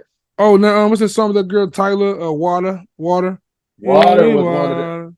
Hey, that's my shit. Yeah. I love that joint. Yeah. Good videos to that shit too. I think it's Pound Town though. I think Pound Town song of the year. The hip hop theorists are gonna kill us for that. I mean, like but of course, shout out to Killer Mike. Killer Mike had a bunch of joints on his album. Scientists and Engineers with Andre 3000, fantastic. Motherless with Aaron Allen Payne, amazing. But like We talking about just the impact of the year, like what song impacted the year, Pound Town's around, like that's gotta be it. Pound Town. Pound Town, so Sexy Red, you get the Bishop and Steel Award for Song of the Year with Pound Town. Or it's Ski Eve. Man, tie them both in there. Kind of both up. That's tie them both in there. But yeah, you had another, she had like a Fetty Wap-esque kind of run. yes.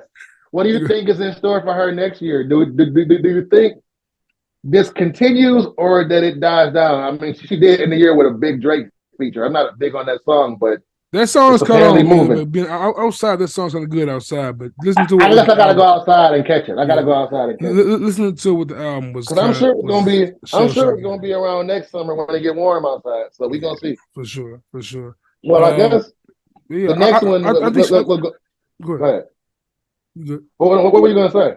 I was gonna say I think next year her future is kind of just up in the air. I feel like the more of the same thing. Or? Kind of like Glorilla was popping last year, and like it depends on what happens next year. If it's new, it might be a new hot chick next year, and it shakes it up and takes it a little bit. You just never know with this kind of wave, this kind of trendy era we're in.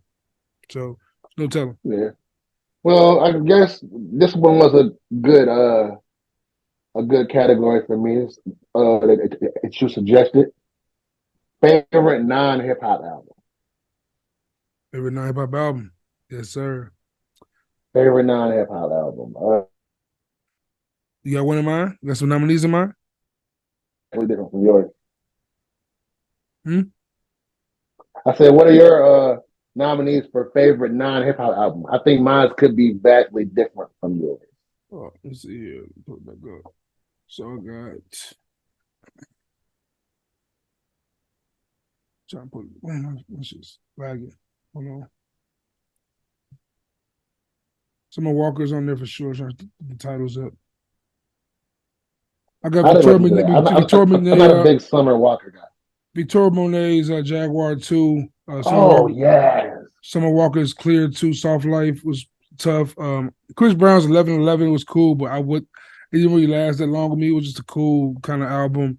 Larger Than Life with Brent Faiyaz really did stick out a lot for me this year. I know people kind of hate Brent Faiyaz, but it's real good. Dude, sir. It's real good toxic music for me, man. It's real good, easy listen to me. Also, it's just kind of vibey. I want crybaby music.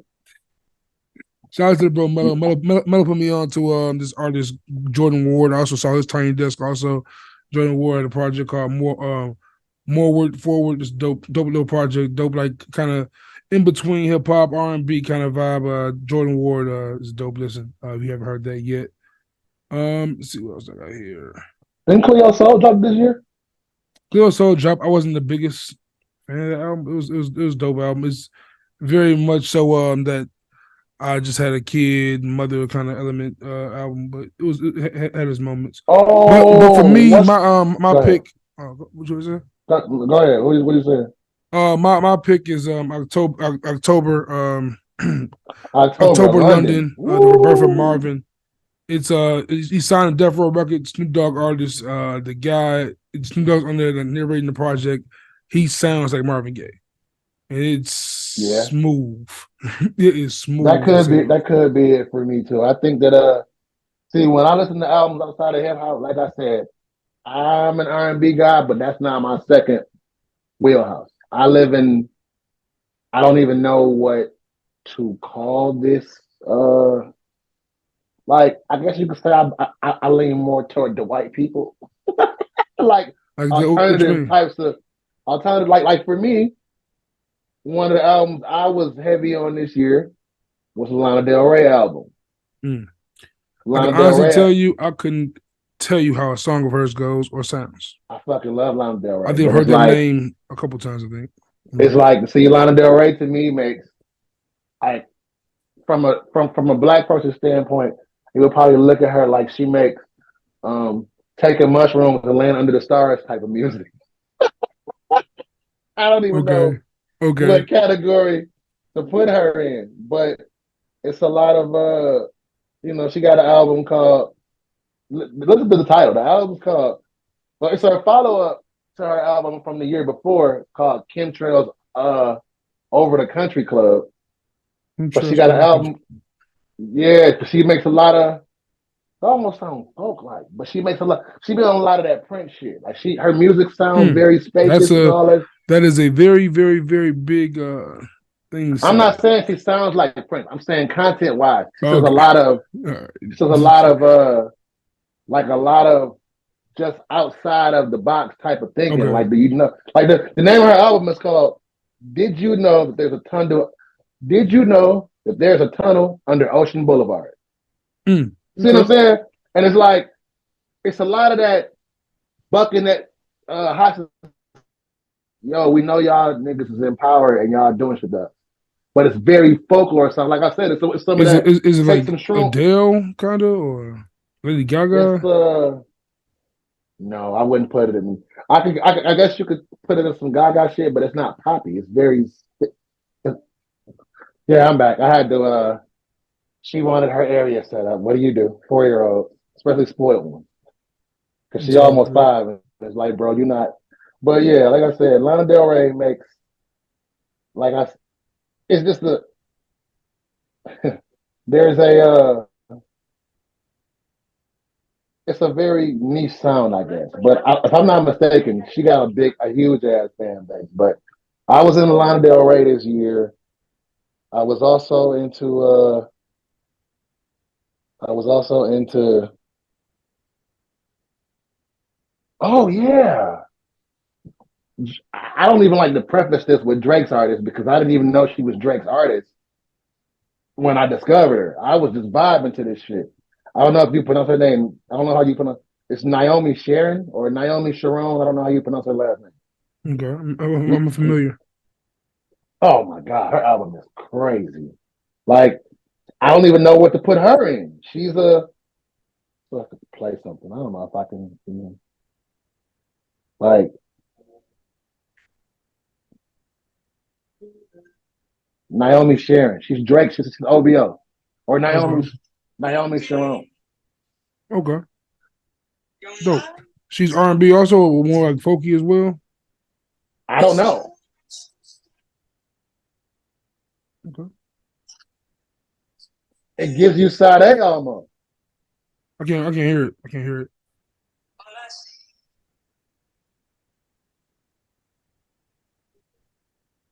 Oh, yeah. Because you can't hear it. I got my thing. But I forgot that I got my thing in. But she is her project is fire. There's also I feel like I'm forgetting somebody. Are we talking about 3 Stacks? That's not on the list.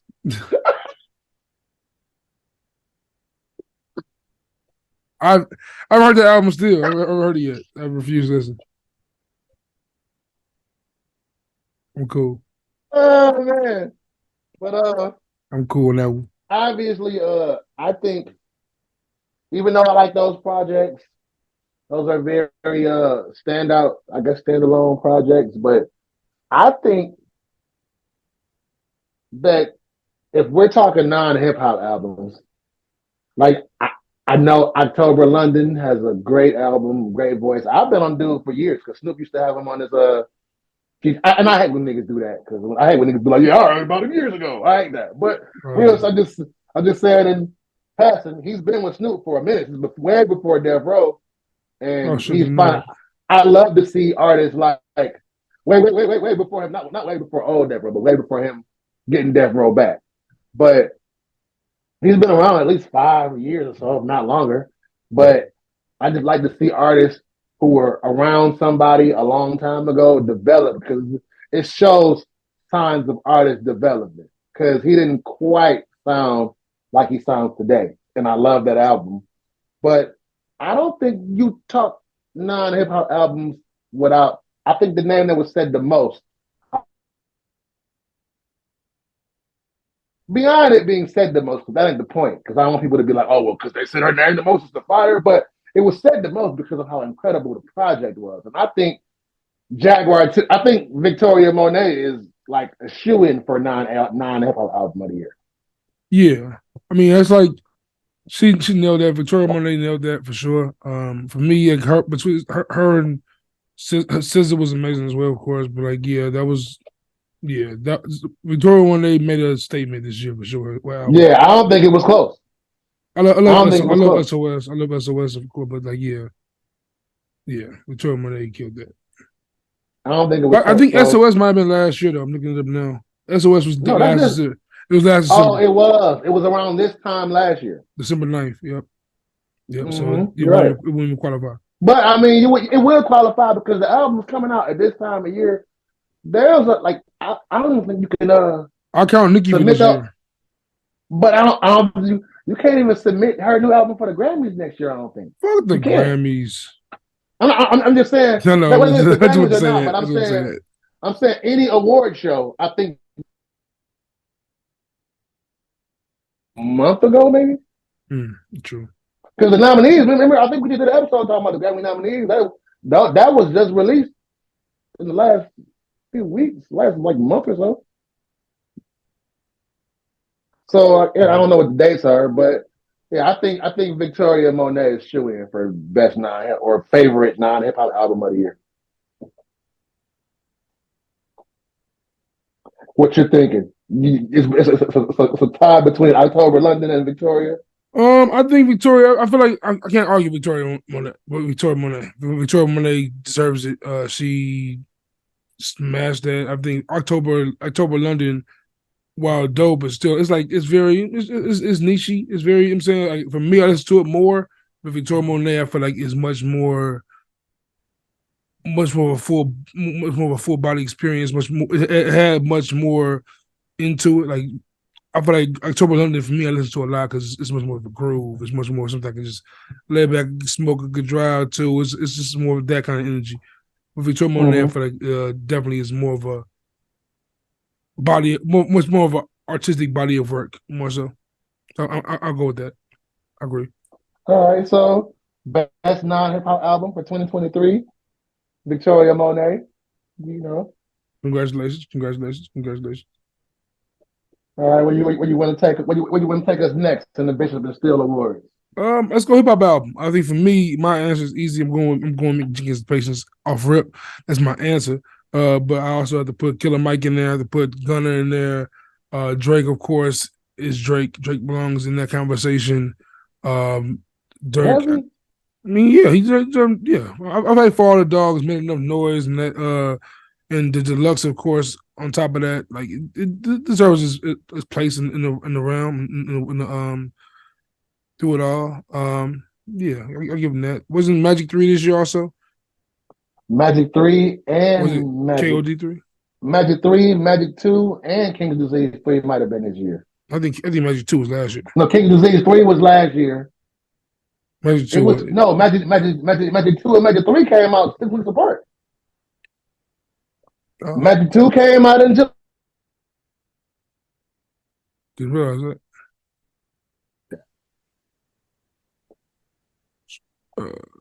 Check. But yeah, Larry June had an album I fuck with, but Larry June, like he's very Oh, Larry emotional. June album was fire. You had Magic 2 and Magic 3 were this year. Magic 2 and 3 were this year. Magic 2 and 3 Huh? were this Magic 2 and 3 were this year. You were right. Yeah, they were like a few months apart. I think I if I remember correctly, I hated Magic 2. I remember correctly. But yeah, the night I wasn't big on 2, but I like 3. Larry June and Night Shift came out this year. It was hard. Larry June shit was fire. Yeah, Larry June be I groovy. just listened to that the other day. Larry That's June been do be one of them groovy. ones that stuck around for me. Was it Larry, West Side this year so too? West Side Gun? oh, pray for Paris or pray for me. Then you pray for me. That one. Pray Oh for my me, yeah. god, that West Side was tough. West Side came out the week behind Drake. Again, I guess honorable mention or however you want to call it, but because it was a debut album. But I'm still fucking with the Tizo Touchdown album. Who? Like that, the Tizo Touchdown. I'm actually Okay, still listening to word. that album. Like Okay. I say, I listened to it. Last part, yeah. Shit, 2 nights ago too. Like Okay. I actually still keep listening to that album. I think that's one of the mentions for one of the best albums of the year. Like you said, Mick Jenkins, Killer Mike. Elzar went crazy. That was out a dope album. Conway put out a lot of projects. Okay. So the He put like 3 projects out. ransom drop was hard. Oh my God. You can't DC4. You can't even And he put out two, DC4 and Rise of the Machines joint. Tough, I know it's the end of last year, but he had that Chaos is the Ladder around this time of the year. tough. I feel like there's some. I thought there was a big. Drake and I'm not Drake. Wayne and 2 Chainz, Collie Grove. That was hard. Meek and Ross did not Uh, make the list at all, but shout out to no, them. no, Shout out to no, they them. didn't But make the no, list. Bruno Mars Uh, was not that good to me for real. Wasn't didn't smell with much effort involved in that. I feel like there was something at the beginning of the year that we missing. What was the beginning of the year? See, Well, you know what? The year started off slow though. yeah, the year started very slow. Didn't really heal up until the mid. Oh, Like the Yachty, top of Yachty the had a Yachty. top of the year Yachty was like a top of the year was Gunna, I Yachty. think. Yeah, it was Gunna. It was Gunna. Yachty had an album, but I don't know if you consider it hip hop, but because Yachty album was like a rock album, Travis Scott dropped, that was hit or miss. Dirk dropped, that was cool. Jack Harlow, I did not listen to it. Metro Boomin was a good album. Jack had a dope album. Metro Boomin made some noise. I like the Gangsta Grills album this year. The Gangsta Grills album was tough. Larry June dropped 2 albums. I forgot about the Great Escape with Alchemist. That was fire too. Earl Sweatshirt dropped the album with Alchemist. I just heard it yesterday, and I wasn't. Doja Cat, I didn't push play. Doja Cat was dope. Doja Cat put out a dope album. Yeet, once again. Offset dropped. Yeah, didn't listen. This year looks kind of mid. No Name drop. I didn't hear. I still heard No Name's album. Sorry, No Name, but I haven't heard the album yet. Still. Oh, I still haven't heard this album, but I've been hearing a lot of praise. Quavo dropped Rocket Power, Long Live Takeoff. But I didn't hear that album. I still haven't heard Big Mental's album, but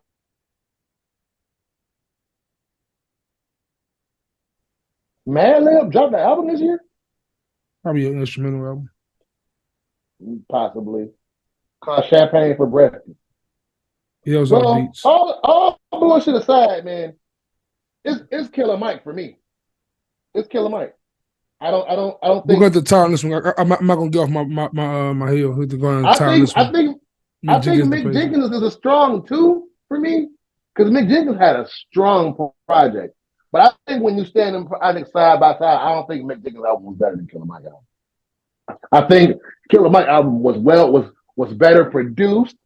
It had, I won't say they're in a strong back and forth in subject matter. The bars was obviously there for both. I mean, yeah, Killer Mike definitely hit the subject matter. I mean, Motherless alone, it's like a phenomenal. I think. Yeah, go ahead. You won. I think that's where Killer Mike. Killer Mike got this. I think Killer Mike had more depth to his shit. Like that's where Killer Mike. I don't think it's. I guess close.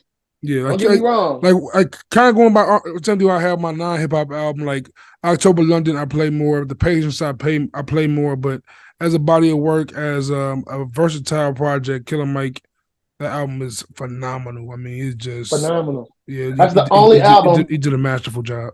That's the only album I think this year, for the most part, that every time I listen to it, I play it start to finish. And shout out to Chicago, shout out to No ID. You know how I get down. Gotta give Chicago his love. Yeah, hey man, I ain't mad at you, bro. If it ain't gonna be Mick Jenkins, this is No ID.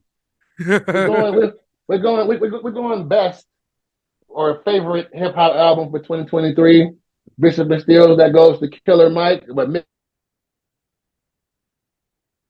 that he's damn close, and that's saying a lot. Absolutely. That is saying a lot. So, I guess shout out to nominees. Yeah, shout out to all them. We can go. I guess biggest surprise listen or favorite discovery. Like you said, it was a good topic. I think biggest surprise / discovery. See, for you, I think we all know yours. I feel like we all know it. It's probably Teaser. If I Teaser touchdown.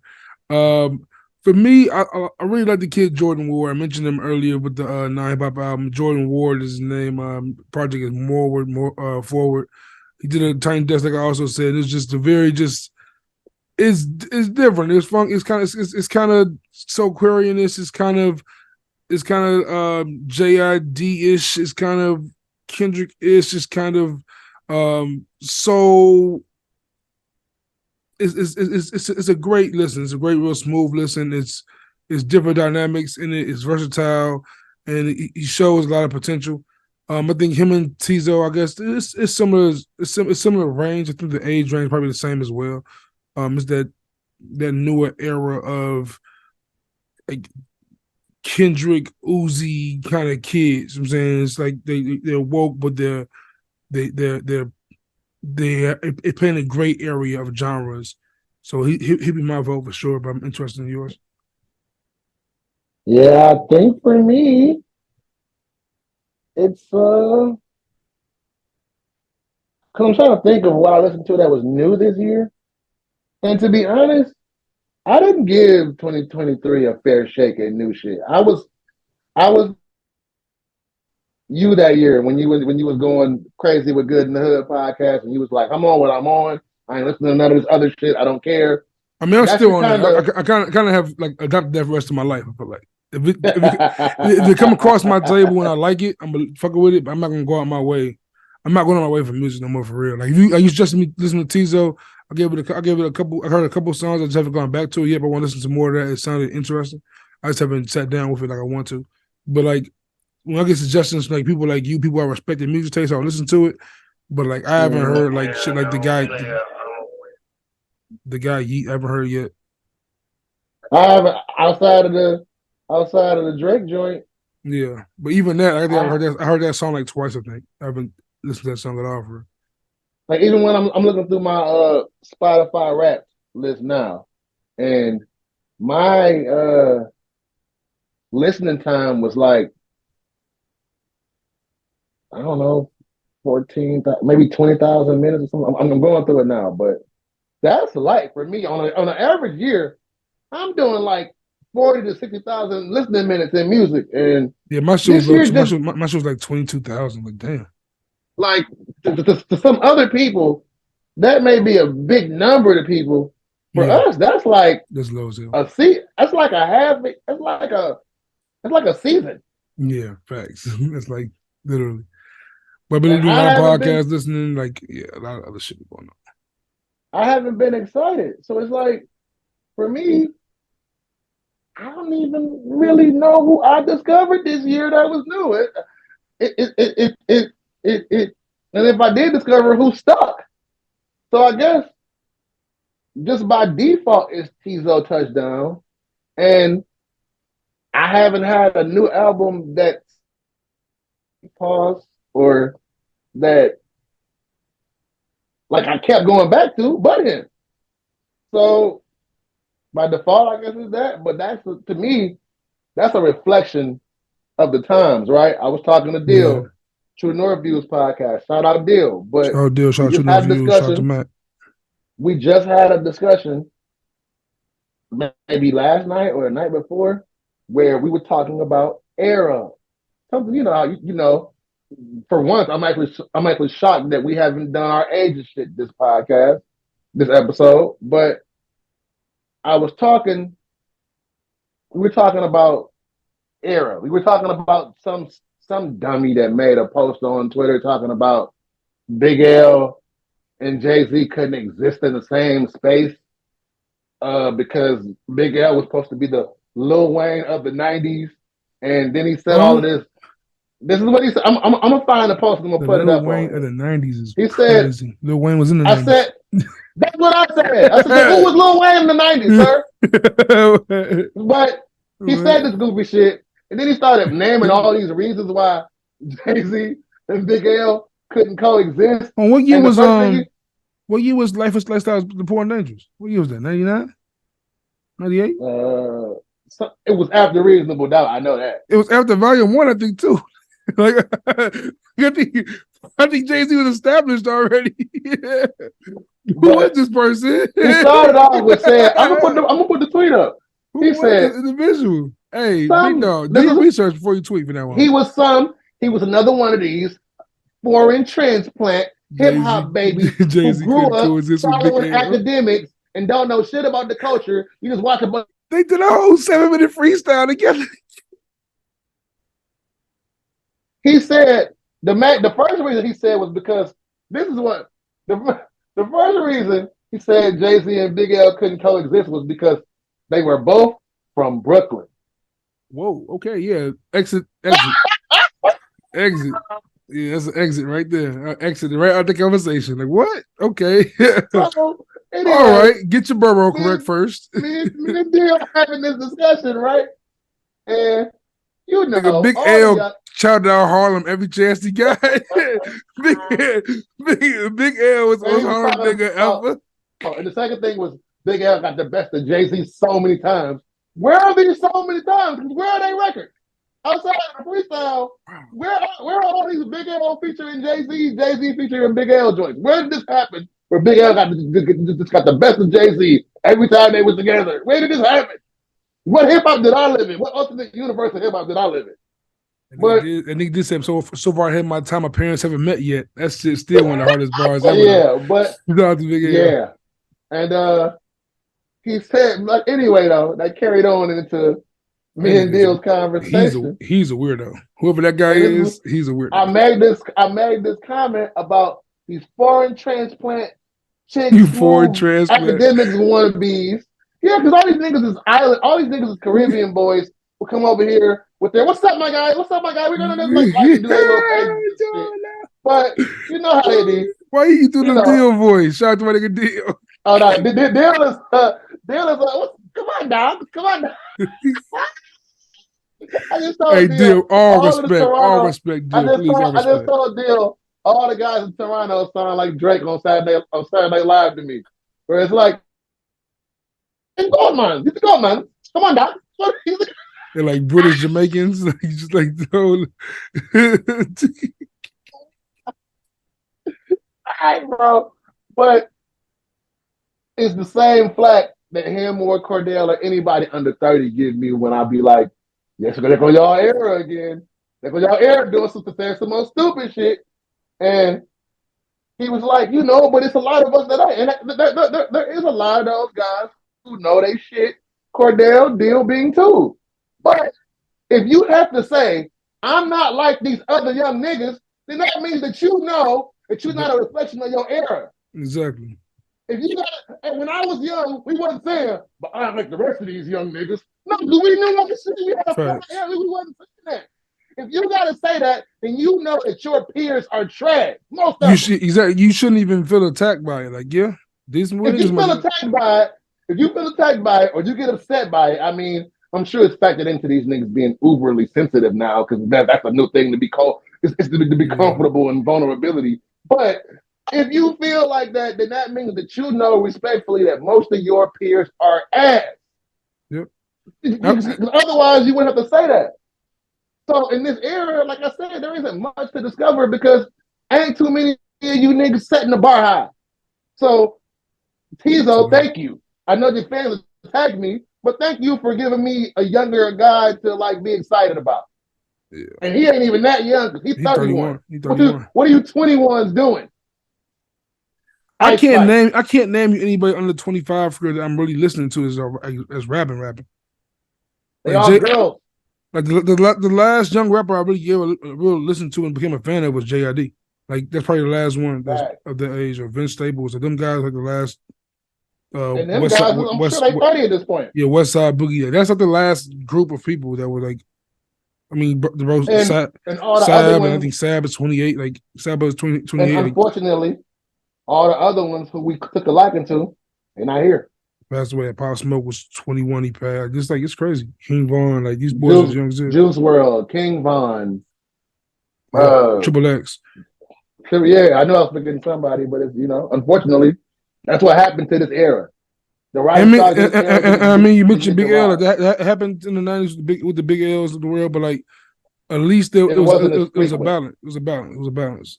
It wasn't as frequent. Wasn't nearly as frequent. Like for the most part, like if anything, Tweet should have said maybe Mace and Big L couldn't have coexisted. Jay-Z and Big L was crazy. Cam and Big L, maybe. Like Jay-Z was an established rapper. What the fuck is he talking about? But yeah, for me, I guess we're gonna have to have separate awards for that one because that would be individually what we discovered. For me, He's definitely it's to gonna go be the visualizer. touchdown. Because I haven't shot with Tizo yet, and I can't think of anybody that was a breakthrough artist on a global scale. I saw like Sexy Red, that but I didn't. Once again, it wasn't tailored to me. I didn't really. I listened to it in the club here and there, TikToks here and there, but I wouldn't be. I'm back gonna give her an award for being an artist that I look at as a breakthrough artist. It didn't really break through to me, so I can't really give her that crown. All right, so go ahead. Take it away, sir. That's all you. That's all you. I'm gonna throw a curveball in here because I feel like every award can't be to honor good things. Every award can't be there to Here honor come the good Grinch. I'm the Grinch that stole Mr. love and Grinch. happiness. I'm the Grinch that stole love and happiness. You know I can't let the toxicity off. That's my bad. I like it, but I don't necessarily. I'm pretty sure these awards will have better names next year. We just freestyling today. Freestyle for sure. But I guess this would be worst year ever / dork of the year. Say dork of the year. Like who? Let me get the nominees. Let me get some nominees real quick, because you're a mean one, Mr. Grinch. I feel like while we're here to champion things, we also have to speak about those things that are gonna make the Uncle Murder song epic when it drops. Okay. And we've had quite a bit of I have luck an this year. answer in my head, but I want to see if I'm forgetting people. I do too. We'll wait to see if we got the same. I don't think we do. Mine's gonna be kind of like But shocking, I think. I guess for nominees, I would definitely put Blueface and Krishan and them in there because even though it looks like a win to him, and I'm not mad at him, he out here pimping, I guess. I think when I say my answer, you're gonna agree with me. Now you name that name, I think my answer you're gonna agree with me. So go ahead. Get your nominees off. Shit. Unfortunately, this man is gonna come up in a couple of the next categories. I mean, one of the worst years ever, and it's fucked up because from what I hear, the album is incredible. You can't not. You almost would be impossible to not throw Puffy in there. Oh, is it dork of the year? Okay. Dork of the year, like the niggas who did the. Oh, by the way, non-rap album, he on that list for that for me too. That shit hard. I'm losing you, sir. What'd you say? I said also top non-rap album. That's up there for me too, man. That's pretty hard. The Love album. I actually heard it yet, and he done made it very hard to go to it now. It's tough to listen to it now. It's tough to go back. I'm scared to almost hear what he's saying on there. Exactly, man. Here's a song dedicated to Kim Porter on the album. It's crazy. I just saw him on her birthday do this post, and it was almost like watching Bishop give Myra the hug at the funeral. That was cringy as hell, bro. Put the phone down, God. Like, what you doing? We also like nominees like DJ Envy. Oh man, he on that list for sure. Envy been tripping this whole year, bro. Even with he had Keith Lee on recently. He was tweaking on Keith Lee, bro. Like, what's wrong with you? How you tweak on Keith Lee? I don't think he knows what he says when he talks. Like that shit was crazy. Like, how you got beef with Keith Lee? He just reviews food with his hands like this, bro. The hood, man. Am I call him a hood critic? Am I forgetting somebody? Hold on. Yes, here's my answer. Here's my answer. Ooh. And now Puff might win because Puff was tripping. He killed Tupac this year. But it's crazy outside of Puff. This year. With Puff, it's crazy outside of Puff, man. But for me, Adam 22 definitely. That's my answer. That is my answer. Adam 22 is the worst. Get that dude out of here. Dork of the year. Adam 22 has to be done, bro. What's wrong with this dude? This man literally he paid a man to fuck his wife on camera. He got a TV show now where he got 8 niggas in the house competing to fuck her. Then he hired Didn't he do it with the little porn star dude, Lil D? Ain't that the dude's gonna do it? Ooh. I think Lil D, the little porn star dude, won the contest. Little dude with the big head? No, not him. That'd be crazy. Yo, that'd be crazy. The little baby alien dude. Yo, that'd be crazy. And Adam 22, yeah, make him do it. Yo, my Twitter algorithm would be sick, bro. Oh God, bro. That little, but no, this is black porn star that won that contest, I think. Oh, I didn't watch it, but I didn't watch it. I saw like a TikTok of him like celebrating. I know the Quick Mac dude was trying to pop her, but I think he just went to prison or something. He went to prison, and Adam 22 is like not he's refusing to go to the court and speak on his behalf. Like literally whack 100, someone who hates Crip Mac. Mind you, I be out the loop yesterday. Vic, listen, I be out the loop on this shit.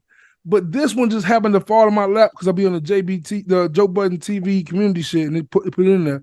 I'm watching the video, and Adam 22 is interviewing Whack 100, talking about his schedule is too busy to go talk in support of Crip Mac. And once again, I don't know who Crip Mac was. I had to do my research on who Crip Mac was. And he's this tattooed up Crip that just be trying to defend Adam 22 all the time, them trying to game bang for the man. And now Adam 22 was like he's refusing to help dude out and speak on his behalf because his schedule's too busy. He has people flying in for interviews and he's booked. They was calling that shit slave master shit. Like that's some different shit, bro. Yeah, so and that's what I said. Adam and Envy, because for me, I was Envy. That's a real toss up. Yeah, because Envy was out here selling bad houses this year. Envy had the year of the Caesar scandal. Didn't the wife write the book this year about saying a nigga had a little meat? Pause. Whoa. Wasn't that this year? That's a thing? Oh, you know the nigga, well, she didn't say it like that, but she said for 10 years the nigga wasn't pleasing her. Oh, maybe he wouldn't. She got a book. That might have been the beginning of the year, or it might have been end of last year where she was on Breakfast Club saying that. That was a whole thing. Oh, hold on. The goof of the year goes to Jada. What I'm talking about? No, I don't know. Forget all this. No, Jada wilding, bro. Because look, my boy Will Smith had to overcome all that and reunite with everybody from the 80s, man. Look what he had to do. He had to kick it with Rock Kim and everybody to get his cool back. Well, we can't just say he had to. It was Hip Hop 50, so he did. Yeah, but, he had a good reason. But you know what, Jada? You out of line. Out of line. On Hip Hop 50 year. Are you crazy? Out of line. She wrote a whole book that flopped. Out of pocket. How your book flop? Where was Sugar Free when you need him? How your book flop? And you Jada Pinkett Smith. How your book flop? You talking too much. Niggas wasn't keeping talking too much. Nobody don't care what you got to say. Bro, where is Sugar Free when you need him? He needs some classes. He need to get a class to sit Will down or something. Because you ain't finna go. But at the end of the day, hey, Will definitely simple the year. The reason why I won't put it on Jada is because this seems to be a concentrated effort, a concentrated team effort. They finna triple back around for the third book next year. So they ain't doing it. They ain't doing it in the books. That book's canned. I guarantee that book I can. After she flopped, that book over with. That book is canned. I think Envy and Adam 22.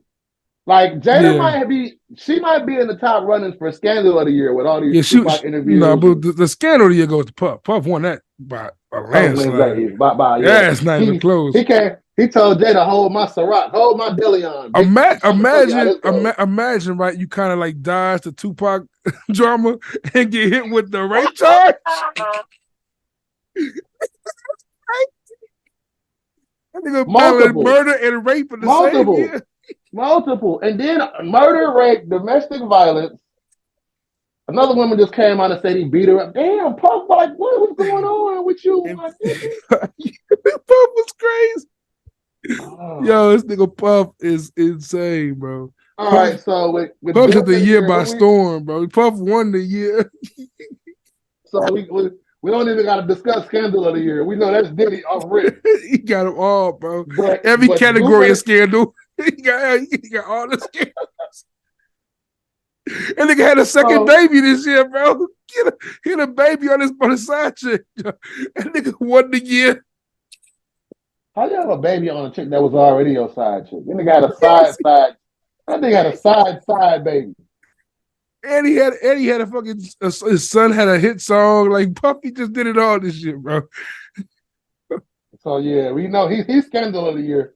But so well, that's three more, but we got three more that's all in this vein, right? We got scandal of the year, most toxic celebrity, and dork of the year. So I guess Diddy is scandal of the year, Jada is most toxic, and Envy and Adam 22 22 is split the award for dork of the year. Adam and 22 is the two. Adam 22 and Envy is a tie for dork of the year. It's George Bush and Al Gore. Dork.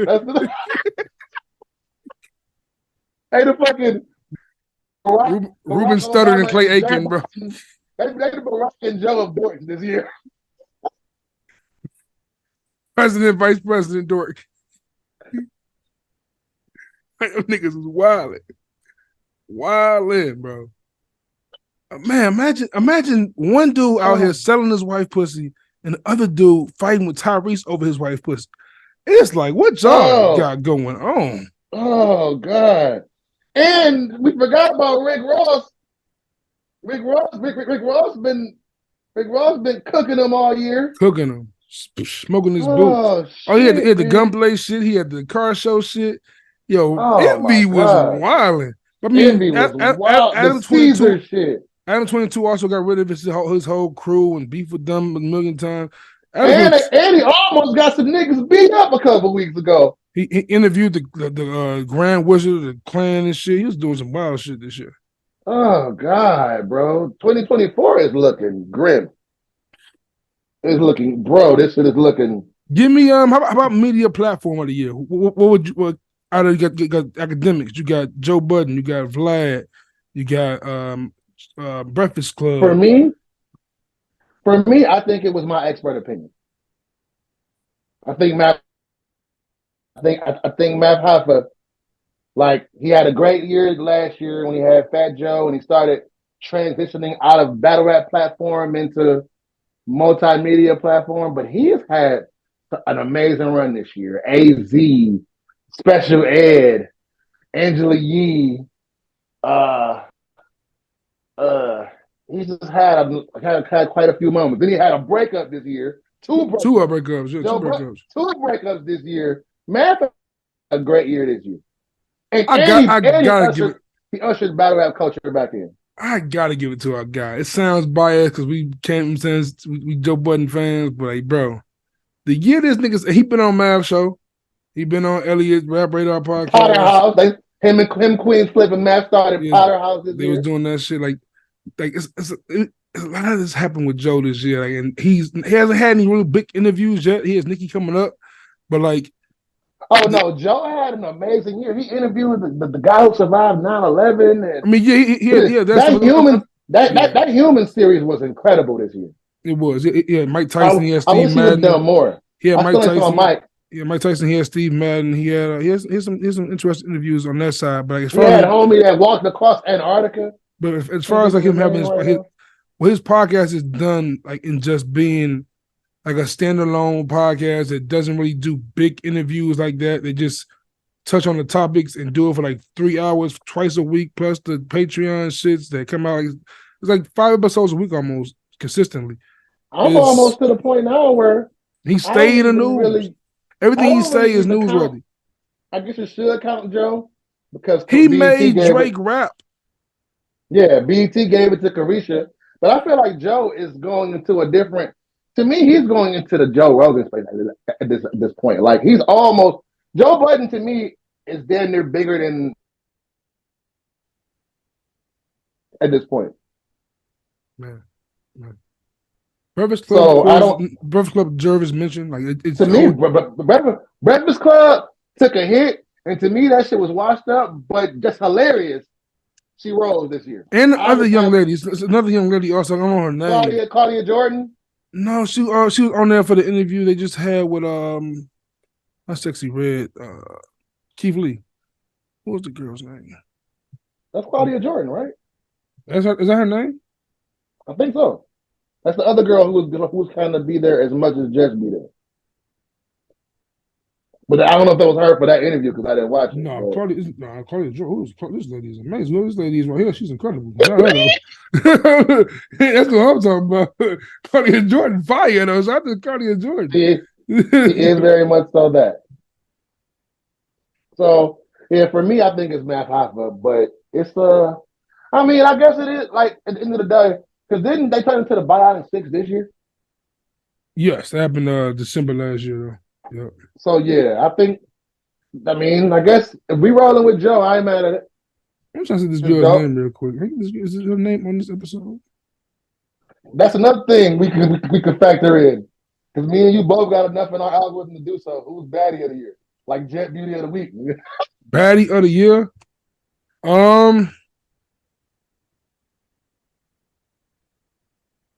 Let's see. I'm gonna say Ashanti for a second, but Ashanti's not. I don't. But she's not a bad. Yeah, I mean, she's a baddie, but she's not. Ashanti's Ashanti. I'm like. You mean like one day? It don't have to be an IG model, but like the woman that killed the look this year, all year, like. Oh, Coco Jones been going crazy. Every time I see her, she's fire. She's fire. Shout out to, hey Coco, how you doing? Oh, went crazy. Chloe Bailey trying to show out. Chloe Bailey be trying to show out. I'm saying, and Boosie was like, Boosie's in love with that girl. I know she get a bad rap for being kind of cheesy or not, whatever. But I think Angela Simmons had a nice comeback this year. Oh yeah, shout out to her with her big head buddy, Yo Gotti, man. Shout out to Angela Simmons. Big head buddy. I'm trying to find this girl name for Breakfast Club. She is decent too.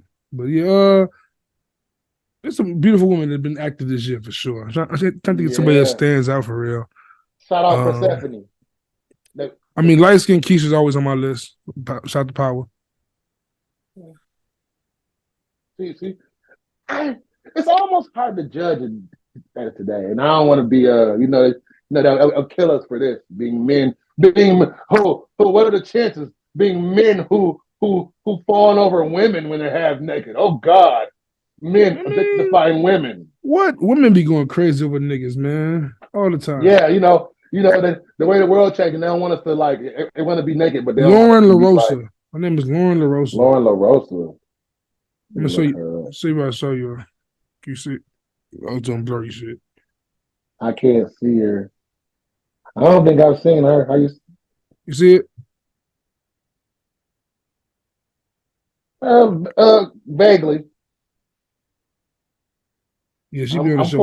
I'm pulling her up.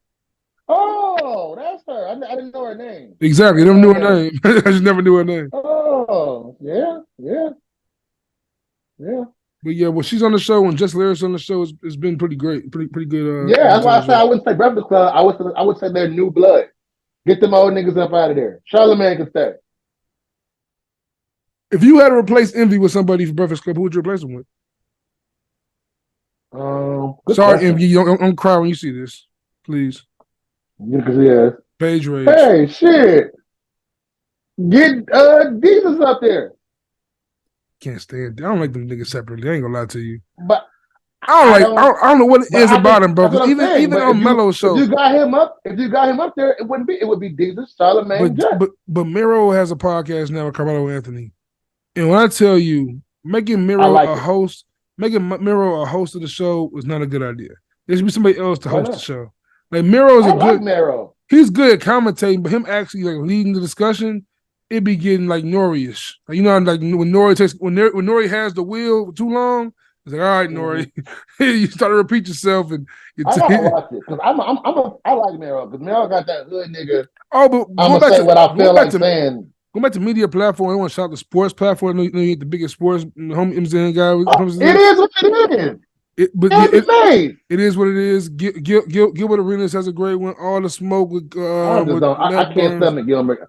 Pause. I can't stomach Gilbert Arenas, bro. That nigga's a bozo. What you mean? What's wrong with Gilbert? He's That nigga's hilarious. a bozo. He's funny. He's funny, but the nigga's a bozo to me. Like I feel like, and I feel like he could have been in Dork of the Year, Goof of the Year, because I feel like what? What he do? He'll get props off being goofy. What you mean? He gets props off being goofy. To me, we know he's not no street dude. We know that you, like, first and foremost, you the goofy who fucked up your career for bringing guns in the locker room. Yeah, but his basketball takes be on point. He be killing basketball takes. He gets real. So, like, let me just, His basketball takes do be on point. I mean, I can't speak on the. He's a professional ball player. They should be on point. And he was one of the best ones to do it. Don't get me wrong. I just feel like he leaned into a lot of the goofy shit. But meanwhile, if the type of energy was brought to you, you would be the first to get a cop complete. Like, I just feel like he do a lot of goofy shit to me. But he is an entertaining guy. Shannon Sharp went crazy this year. To me, that's what it is. That's what it is. Gilbert Arenas is NBA Charleston White to me. That's cold. That's cold blooded. That's what it is. That's what it is. I can't agree with that, man. He ain't that bad. Charleston White, bro. I'm not. I didn't say he could have been. He could have been Dork of the Year. That could have been Dork of the Year for sure. I'm not saying that he was that bad, but Charleston White could have been Dork of the Year. No, because he built his brand on being a dork. T.I.'s son could have been Dork of the Year. So much. Everybody on Zeus could be Dork of the Year. Yo, the fact that Adam 22 and DJ Envy beat Krishan Rock and Blueface speaks volumes. Y'all niggas is really ass this year, Joe. Adam 22 and DJ Envy, y'all is grown niggas, bro. Like, y'all about 40, Joe. Horrible. Envy got me pushing 50. He got me like pushing like 46, something like that, bro. There's no reason. I'm 41, and them tapes was dropping when I was in high school. You know what I'm saying? Like, that's different, bro. That's different. The more you think about it, just think about the shit they was doing this shit. Like, come on, Envy. And then he tried like to not talk about the house thing at all. Try like to avoid it. I used to tune in to see if he gonna talk about it. I didn't even watch him on Drink Champs because I knew they was gonna dance around it. Yeah. So we got most toxic celebrity, Jada, Scandal of the Year, Diddy, Dork of the Year, Adam 22, and Envy. But I don't know, bad of the year. So I mean, all of y'all bad. I guess. All of y'all bad. Shout out to the ladies. Whatever. Shout out to Lotto. Lotto wins for me. Oh God, I'm too old to even be looking at her, but it's so hard not to. That shit crazy. SZA, you up there too, mama? SZA might have the best BBL in the game. In the game. Told y'all, go find her doctor right now, Joe. Matter of fact, you know who won bad of the year? Rihanna. To get that, ASAP popped her off twice. He said, no. Ain't gonna be the one and done with me, mom. Come on back. That would make ASAP bad boy of the year. He done locked the billionaire. He a legend. That nigga locked her down. Drake over there, mad. Drake had to pop off a stripper. He mad as hell, bro. Drake blew. That's why he we know where that sexy energy coming from, Aubrey. Oh man. Was there any content this year that stuck out to you? Like not just like in our respect in the YouTube podcast. I mean, whether it be movies, TV shows, anything stick out to you this year? I mean, like you said earlier, like the writer's strike really ruined a lot of TV and movies for the most part. Like I watched the Force. I'm watching Kanan now. I watched The Shy earlier in the year. But I didn't even watch that. None of it was really that good. It's all kind of bland. Like even Kanan now. The Mario Brothers movie was fire. The Mario movie. I haven't watched that. The movie came out. What's Left It All Behind? What's it called? Leave It Something Behind. That was cool. Still, I ain't watched that. I don't know if I have a desire to. It was cool. They clone Tyrone was cool. He wouldn't. I couldn't.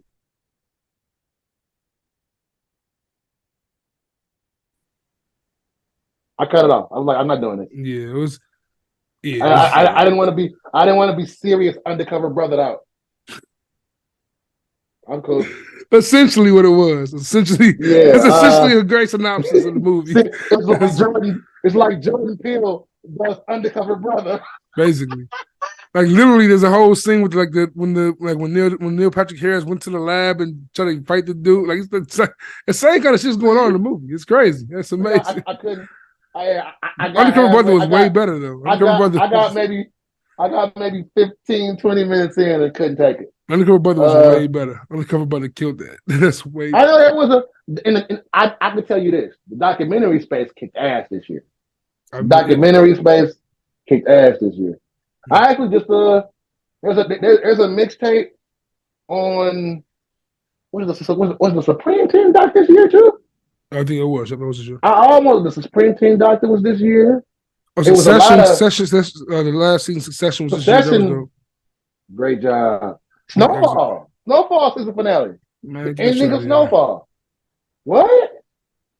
Are you crazy, bro? He ended up being an old drunk. In a span of a year, he became just a yellow-eyed drunk. Some years when it wasn't a year. It was like 8 years or some shit went by. A couple years went by. Like the last episode did like 3 time jumps. Then motherfucking Leon has become sincere and go to Africa. Come on, bro. I ain't doing this. What was Franklin supposed to be? Because at the end of the day, it was Rick Ross' story. If they would have put him in prison, that would have been Rick Ross' story identically. They weren't gonna kill him off because the nigga that bought crack to California, guys who was the man, especially for me living in the 80s. Hell, my dad was one of them niggas. I think it shifted off of that Rick Ross thing. I think that ending was the most realistic ending you could have gave that story.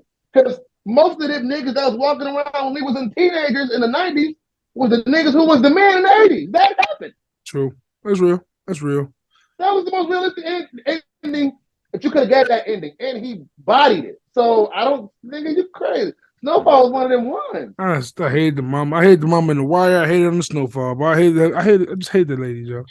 You're talking about the character development and I'm talking about the story. Nigga, you're watching Power right now. That's the most hyperbolic drug dealing you could ever do in life. Do the same thing. It's realistic. But like, it's just certain parts of that show that ended. Just like maybe just so many just dumb things happen. I still don't understand where he met the girl at. I don't know what the fuck happened to her. Like the whole storyline with the wife was just weird. She left him or some shit like that. Yeah, I get it. We never the time jumping. The series as a whole, I say the first 3 seasons was fire. First 4 seasons was fire. The fourth one, I could do without it. I can cut the fourth season down. The tiger. That's the tiger. Yeah, that's some bullshit. Yeah, I could have cut that season down to the first 2 and the last 2 episodes. That season could have been 4 episodes, and that would have been great. And the last season was good. The last season, they picked it back up. I didn't understand why he brought Sissy Williams to when the exchange happened. Like, why is she here? That was dumb. But I mean, you had to get. They had to get the Franklin losing his money some kind of way, I guess. Yeah, but it moments of it. Just man, like even with him becoming drunk, I don't mind him becoming drunk. I always hate when, huh? I said a dope man never sails off to the sunset and become whole. For sure. No, so. I don't want to go to the sunset, but like if you're gonna give me Franklin becoming a drunk, like all right, go kill off Teddy 2 episodes earlier and let me see the progress of how. And let's see how he got there. Yeah, don't just jump to this nigga I get what you're saying. in one of his properties, getting evicted, asking Leon for a dub. Like, come on, bro. Rest in peace, John. Rest in peace, John Singleton. We wish he was here to finish that shit off the way it was supposed to be. Absolutely, but, I agree with that. Yeah, I think Roman and them and the white folks got it. The billionaires got it in. That was crazy. I wasn't expecting them to kill the father off. I can't think of his name right now. The Roy family. I can't think of what was the father's name in Succession. Shit, Roy. Just Kendall. Yeah, I can't think of it right now. But I was really surprised at how they killed him off midway through. Spoiler alert for y'all that ain't watched it. Y'all go watch it. But I was really shocked at that, and then to let the kids carry out the rest of the series. They did a really good job. But like I said, I really been in the doc space. There's a lot of docs this year. I don't know why ain't nothing sticking out to me right now. A lot of killer. I watched a lot of killer docs. Logan Roy. Logan Roy. I watched a lot of killer docs. I watched a lot of I watched a lot of I just watched the doc on the Kardashian empire too. Like Wow, that was a good doc. that's I interesting. think hey, mark my word. Matter of fact, I'm gonna say it now. I almost tweeted it. I think Kim Kardashian ain't gonna be the president one day. Oh my god. Mark my word. I think in our I lifetime, hope I live in Johannesburg by then. if we live long enough to see it, what would be the difference? The last president before Biden, the next one gonna be one. Yeah, this is America. I just hope I live in Johannesburg by then. So I hope But mark my word, Cape Town. I believe Kim Kardashian is somehow going to be the president of the United States. Do you know if that happens, Kanye West might implode? I think it's going to happen before he do it. I think it's going to happen. You know what I'm saying? But see, Setting because up, president, doing he all that does it. legal, You know what will all happen that to him? prison reform shit. She's going to go from sex tape vixen and fashion, whatever her job was, to mark my word, bro. That's And, crazy. It's and not improbable. It's not at improbable. all. And before we get out of here, man, my mom watched this recently. I want to ask you, you plan on watching it? I don't really watch musicals. Like I'm telling you right now, I've seen Ray one time. I've seen Dreamgirls one time. I've seen Cadillac Records one time. Them kind of movies do not get me invested in them. I kind of go to sleep in the theater when I watch them. But they are. I see them what they are for the culture, and God bless them. But my mom said Color Purple, the remake is amazing. Apparently, I want to go see that. I want to go see that. of course, Tyler Perry's involved. Oprah Winfrey's involved. It's I thought it didn't come out till Christmas. It's already out. They've been doing like showings, Early premieres and premieres shit. and shit. Okay. But yeah, it comes out Christmas Day. I want to go see that. It's Taraji P Henson. It's It's Danielle. I can't think of her last name, but the girl from Orange is the New Black. Yep. Fantasia. Yeah. I think they're gonna body that, and I am excited to see it. But speaking of musicals, bro, I stumbled across the most ghetto fabulous rap musical I've ever seen in my life, man.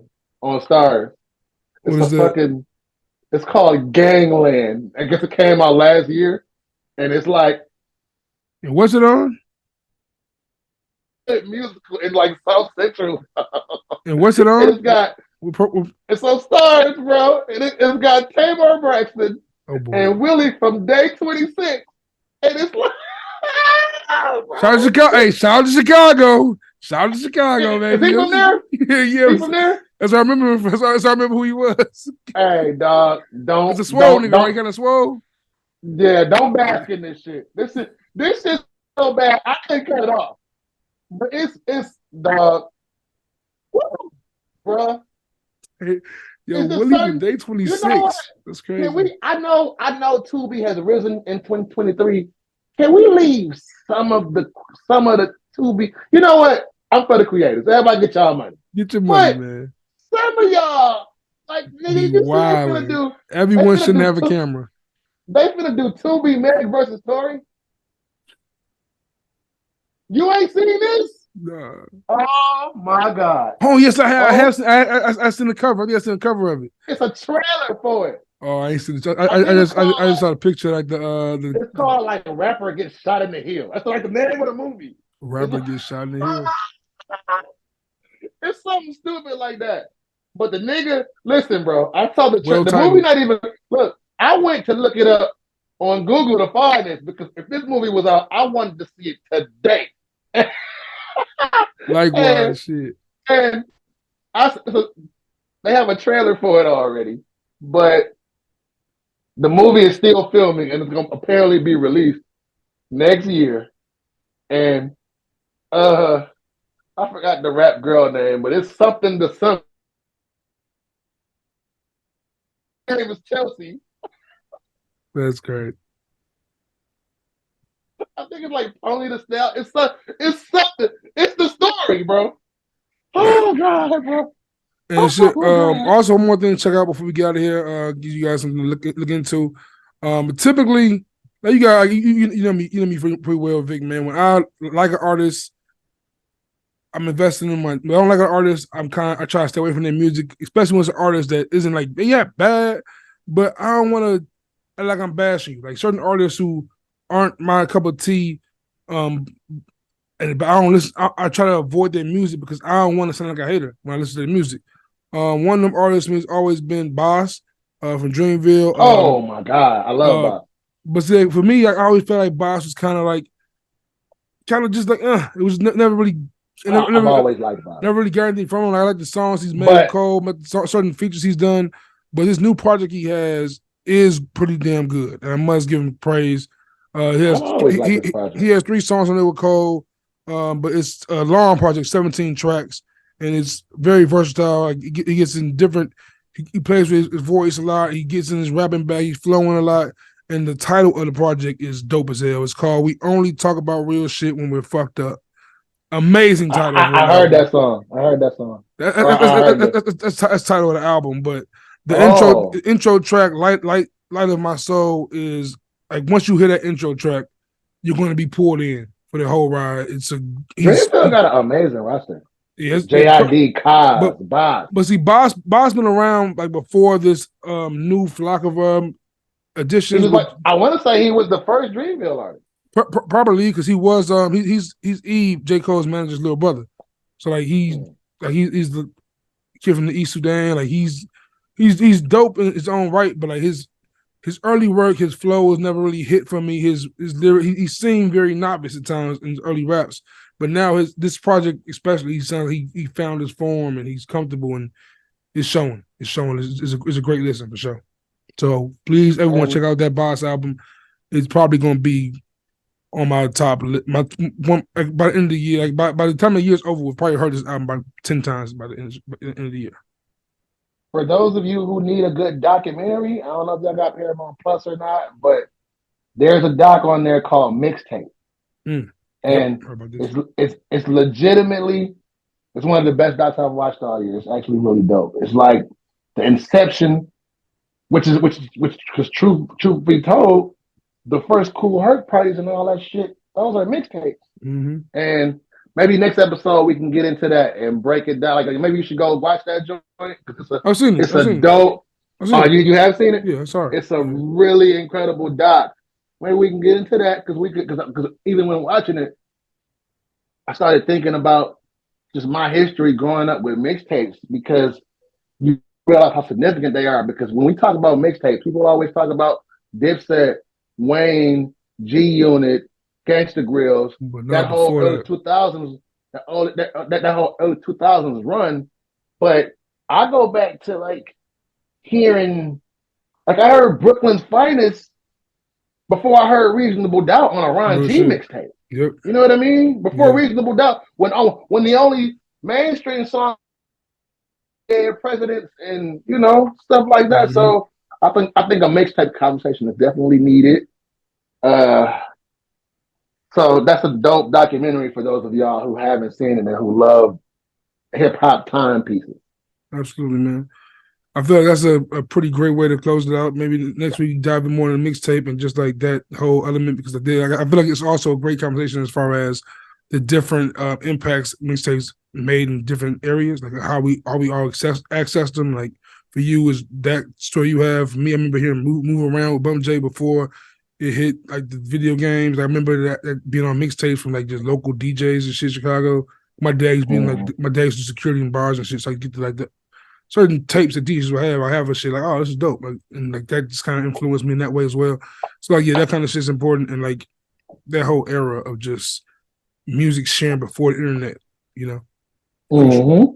Yes, sir. Yeah, man. So I'm sure we'll get in here before the new year. Maybe I'm pretty stationary for the moment, so yeah, I'm hella accessible and open right now, unfortunately. Yeah, possibly get into more of our new year wrap up, or just use the next episode to go further into next year and talk about where we see this thing going. Maybe we cap our Christmas after this also. See how so happy holiday to everybody. Merry Christmas, and ho ho ho. We'll see you before the new year. Dear Santa, you's a bitch ass nigga. Santa Stalker voice. I'm the Grinch. I don't fuck Santa Claus goes straight to the ghetto. Yeah, I don't really fuck with other. Oh, before we go. Oh, yeah, when we talking about Christmas, I got a question. What are Christmas movies to you that aren't really, or that people don't deem. I said broke up there. What you say? People don't really deem what? I said, what are movies for you that are Christmas movies that people don't necessarily deem Christmas movies? Like Because I got a couple that like the Die go Hard ahead, example. Like the Die Hard example. like Die Hard, for example. Yes. That's a good question. I gotta think.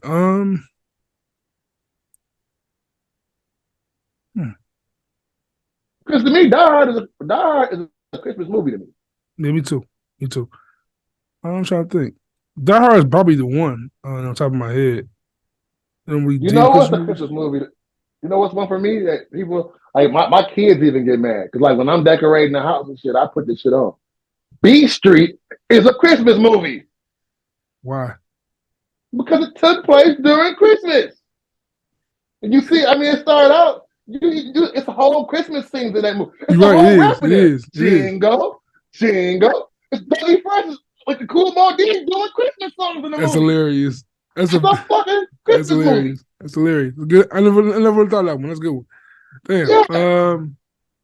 There's definitely some more out there like that for sure. But yeah, B Street, There are quite a that's a few. B curveball. Street is a Christmas movie. Yeah, it's dope. Well, we know there's a toss up between Nightmare Before Christmas, whether it's a Halloween or a Christmas movie.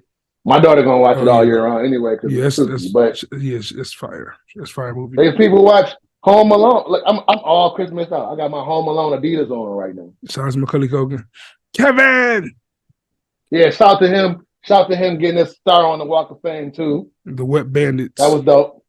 The Wet Band. I just saw a meme that said, "Congratulations, if you were born before 1990, you are now older than Marv was in Home Alone." Yes, y'all are. I was born in 1990. Goddamn it. Yes, sir. I saw that shit too. Like, yep, I ain't make that criteria yet, nigga. Not even. See y'all next year. So whatever the case. See y'all next year. They give me next year that way. Yeah, we'll 91. We'll go into our wrap up next year because I definitely got some funny lifelong Christmas stories, and we can get into when did you discover Santa wasn't real as a kid, or when did you? You know what's crazy? What turned you into a Grinch? You know what's crazy? I don't remember when I stopped believing in Santa. I don't remember when I remember exactly when I stopped believing in that fuck ass nigga.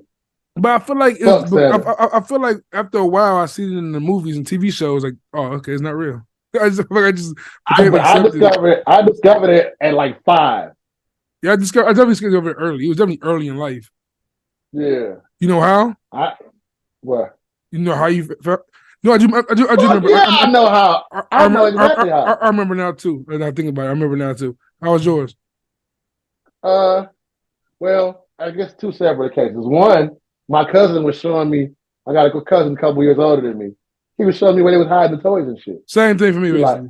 And then there was like, see, growing up, I found them. I just happened to find my shit. Growing up, when you went to the mall, and like you back in the 80s, I don't know if they had this in the 90s, but they had like the Santa's helper paper where you wrote what you want and you put it in the box and shit. And I guess they're supposed to like tell your parent what you wanted so they can go get it. Yeah. And I was way too spoiled to be mad about this.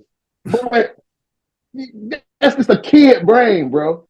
I wanted a specific toy. I had more toys than I could even imagine.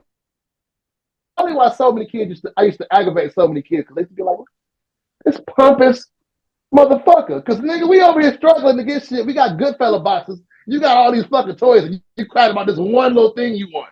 But for me, it was this specific Nerf gun, and it's fucked up because we had laser tag guns in the house, all type of shit. But it was this Nerf gun, and I had this Chuck Norris used to have a cartoon and some shit. I wanted this Chuck Norris action figure, my nigga. And it's fucked up because I had a Chuck Norris action figure, but he wasn't, nigga had like a hunter's vest on. It was this cool looking one. It didn't have no, he had this sweet shit on. It was like Ninja Chuck Norris. And I used to call him nigga Chuck Norris with the shirt off. And I'm like, I want Chuck Norris with the shirt off. I got this one, but I want this Into other the one. Dragon. Yeah. So it's like, as a kid, it was like, I didn't ask Santa. I didn't ask all you niggas. My Aunt Michelle, I kept on coming in. Like, we're going to get that toy. I never got that goddamn. And I went on Google and looked for that nigga a couple months ago. I can still find him. I almost want to give him just to be like, nigga, It's a got my 35 truck years, a noise. 35-year vendetta. Got my truck noise with the shirt off, nigga. But at the end of the day, that just was like, okay, this nigga not real. And that kind of it upset me because it's like, it upset me as adults because it's like, why y'all lying to us? Why y'all let this nigga real? Like, I don't have to, like, I guess with my kids, I don't tell them that he's real. I don't tell them that he's not real, but I don't tell them that he is. Because we're not rocking with that over here. I write my name on everything that I bought. I don't want you thinking that it's some fat white man walking around here giving poor black kids gifts for no reason. You don't do Elf on the Shelf either, none of that kind of shit? I want Snoop on the stoop, but I'm not really big, and I'm not a Christmas guy for real. But I do like for me, it's the whole getting with your family, and my family don't do it. My family's so big that they gather more on Thanksgiving than Christmas. So that's why I was mad I missed Thanksgiving, because our Christmas not gonna be like our Thanksgiving was. But it is what it is. But I'm not tripping. Like I said, I don't want to rip the innocence out of my kids. So like I said, I don't tell them that he is real, but I don't tell them that he ain't real, but I don't tell them that he is. But it is what it is. How did you discover it? Pretty much the same way somebody told you? I asked for Nintendo 64 No Mercy game, and top 3 wrestling games ever. I found it in my dad's trunk. He was like, I asked him, "Hey, Christmas is mine?" He goes, "No, it ain't yours. I ain't Santa." And then I got it for Christmas. And I'm like, "What happened to yours?" Because he wrote on there, "Dad," on the thing. Like, I think it wasn't for me. He goes, "Yeah, that's from Santa." I said, "Why is your name on here then?" He goes, I'd be like, "This is mine, nigga." That was pretty much it for me. That was pretty much it. We had the Royal Rumble game, and I could tell by how it was shaped that was the one. So I was like scratching at it to open it a little bit. So my mama came home one day, like before Christmas, she was like, "Who been opening this?" At the time, my little sister was like 1 or 2. She was crawling. I'm like, man, she was up under that tree playing around. You wanted to see the outside of it. She was like, so, y'all can open this one because y'all know what it is. Like, yeah, we got her. We got one. We got one. Hell yeah. But yeah, man. I don't think I believe wrestling was real. I don't believe in Santa Claus. That's crazy. Shit, on God. On God. I thought Kane and Undertaker was brothers my whole life there. Couldn't tell me that shit was sequence that I believe to this day. It's like, yo, that's not real. over Santa Claus, bro. So I swear to God, I'm standing by that. I just found out Edge and Christian wasn't brothers this year. Oh, what? I ain't know that shit. Just found out. See what I'm saying? How about the Hardy Boys? I don't know, but I think they are though, for real. But shit, I mean, yeah, I guess I'm gonna have to. My dumb ass believed Dudley Brothers was brothers for a long time. Hey, when I was a little nigga, I thought Hulk Hogan was black, brother. Because the nigga, I didn't understand the tape. I didn't understand he was brown. I was like, it was matter of fact, it was Royal Rumble 91 or 92. It was the year Ric Flair won, and I remember watching the pay-per-view and shit, and I don't remember the conversation, but he was coming out. Some shit, somehow me and my brother was talking, and I was like, yeah, he black. Mom was like, damn fool, he ain't black. I'm looking like at this man. Yes, he is. He's talking to Michael Jackson. Damn, he's talking to Michael Jackson. See how Michael is black. Like, Mom was looking at me like, yo, dumbass boy. Hell no. That's a great way to close it out, man, with the Black Hulk Hogan. On that note, man. The Black Hulk Hogan. Happy Kwanzaa, Happy Hanukkah, Merry Christmas, Santa, he's a bitch ass nigga, all of that. Feliz Navidad. All that shit. All of it. All right, Brody, man, love, man. Oh, man, this has been Bishop and Steel. Peace.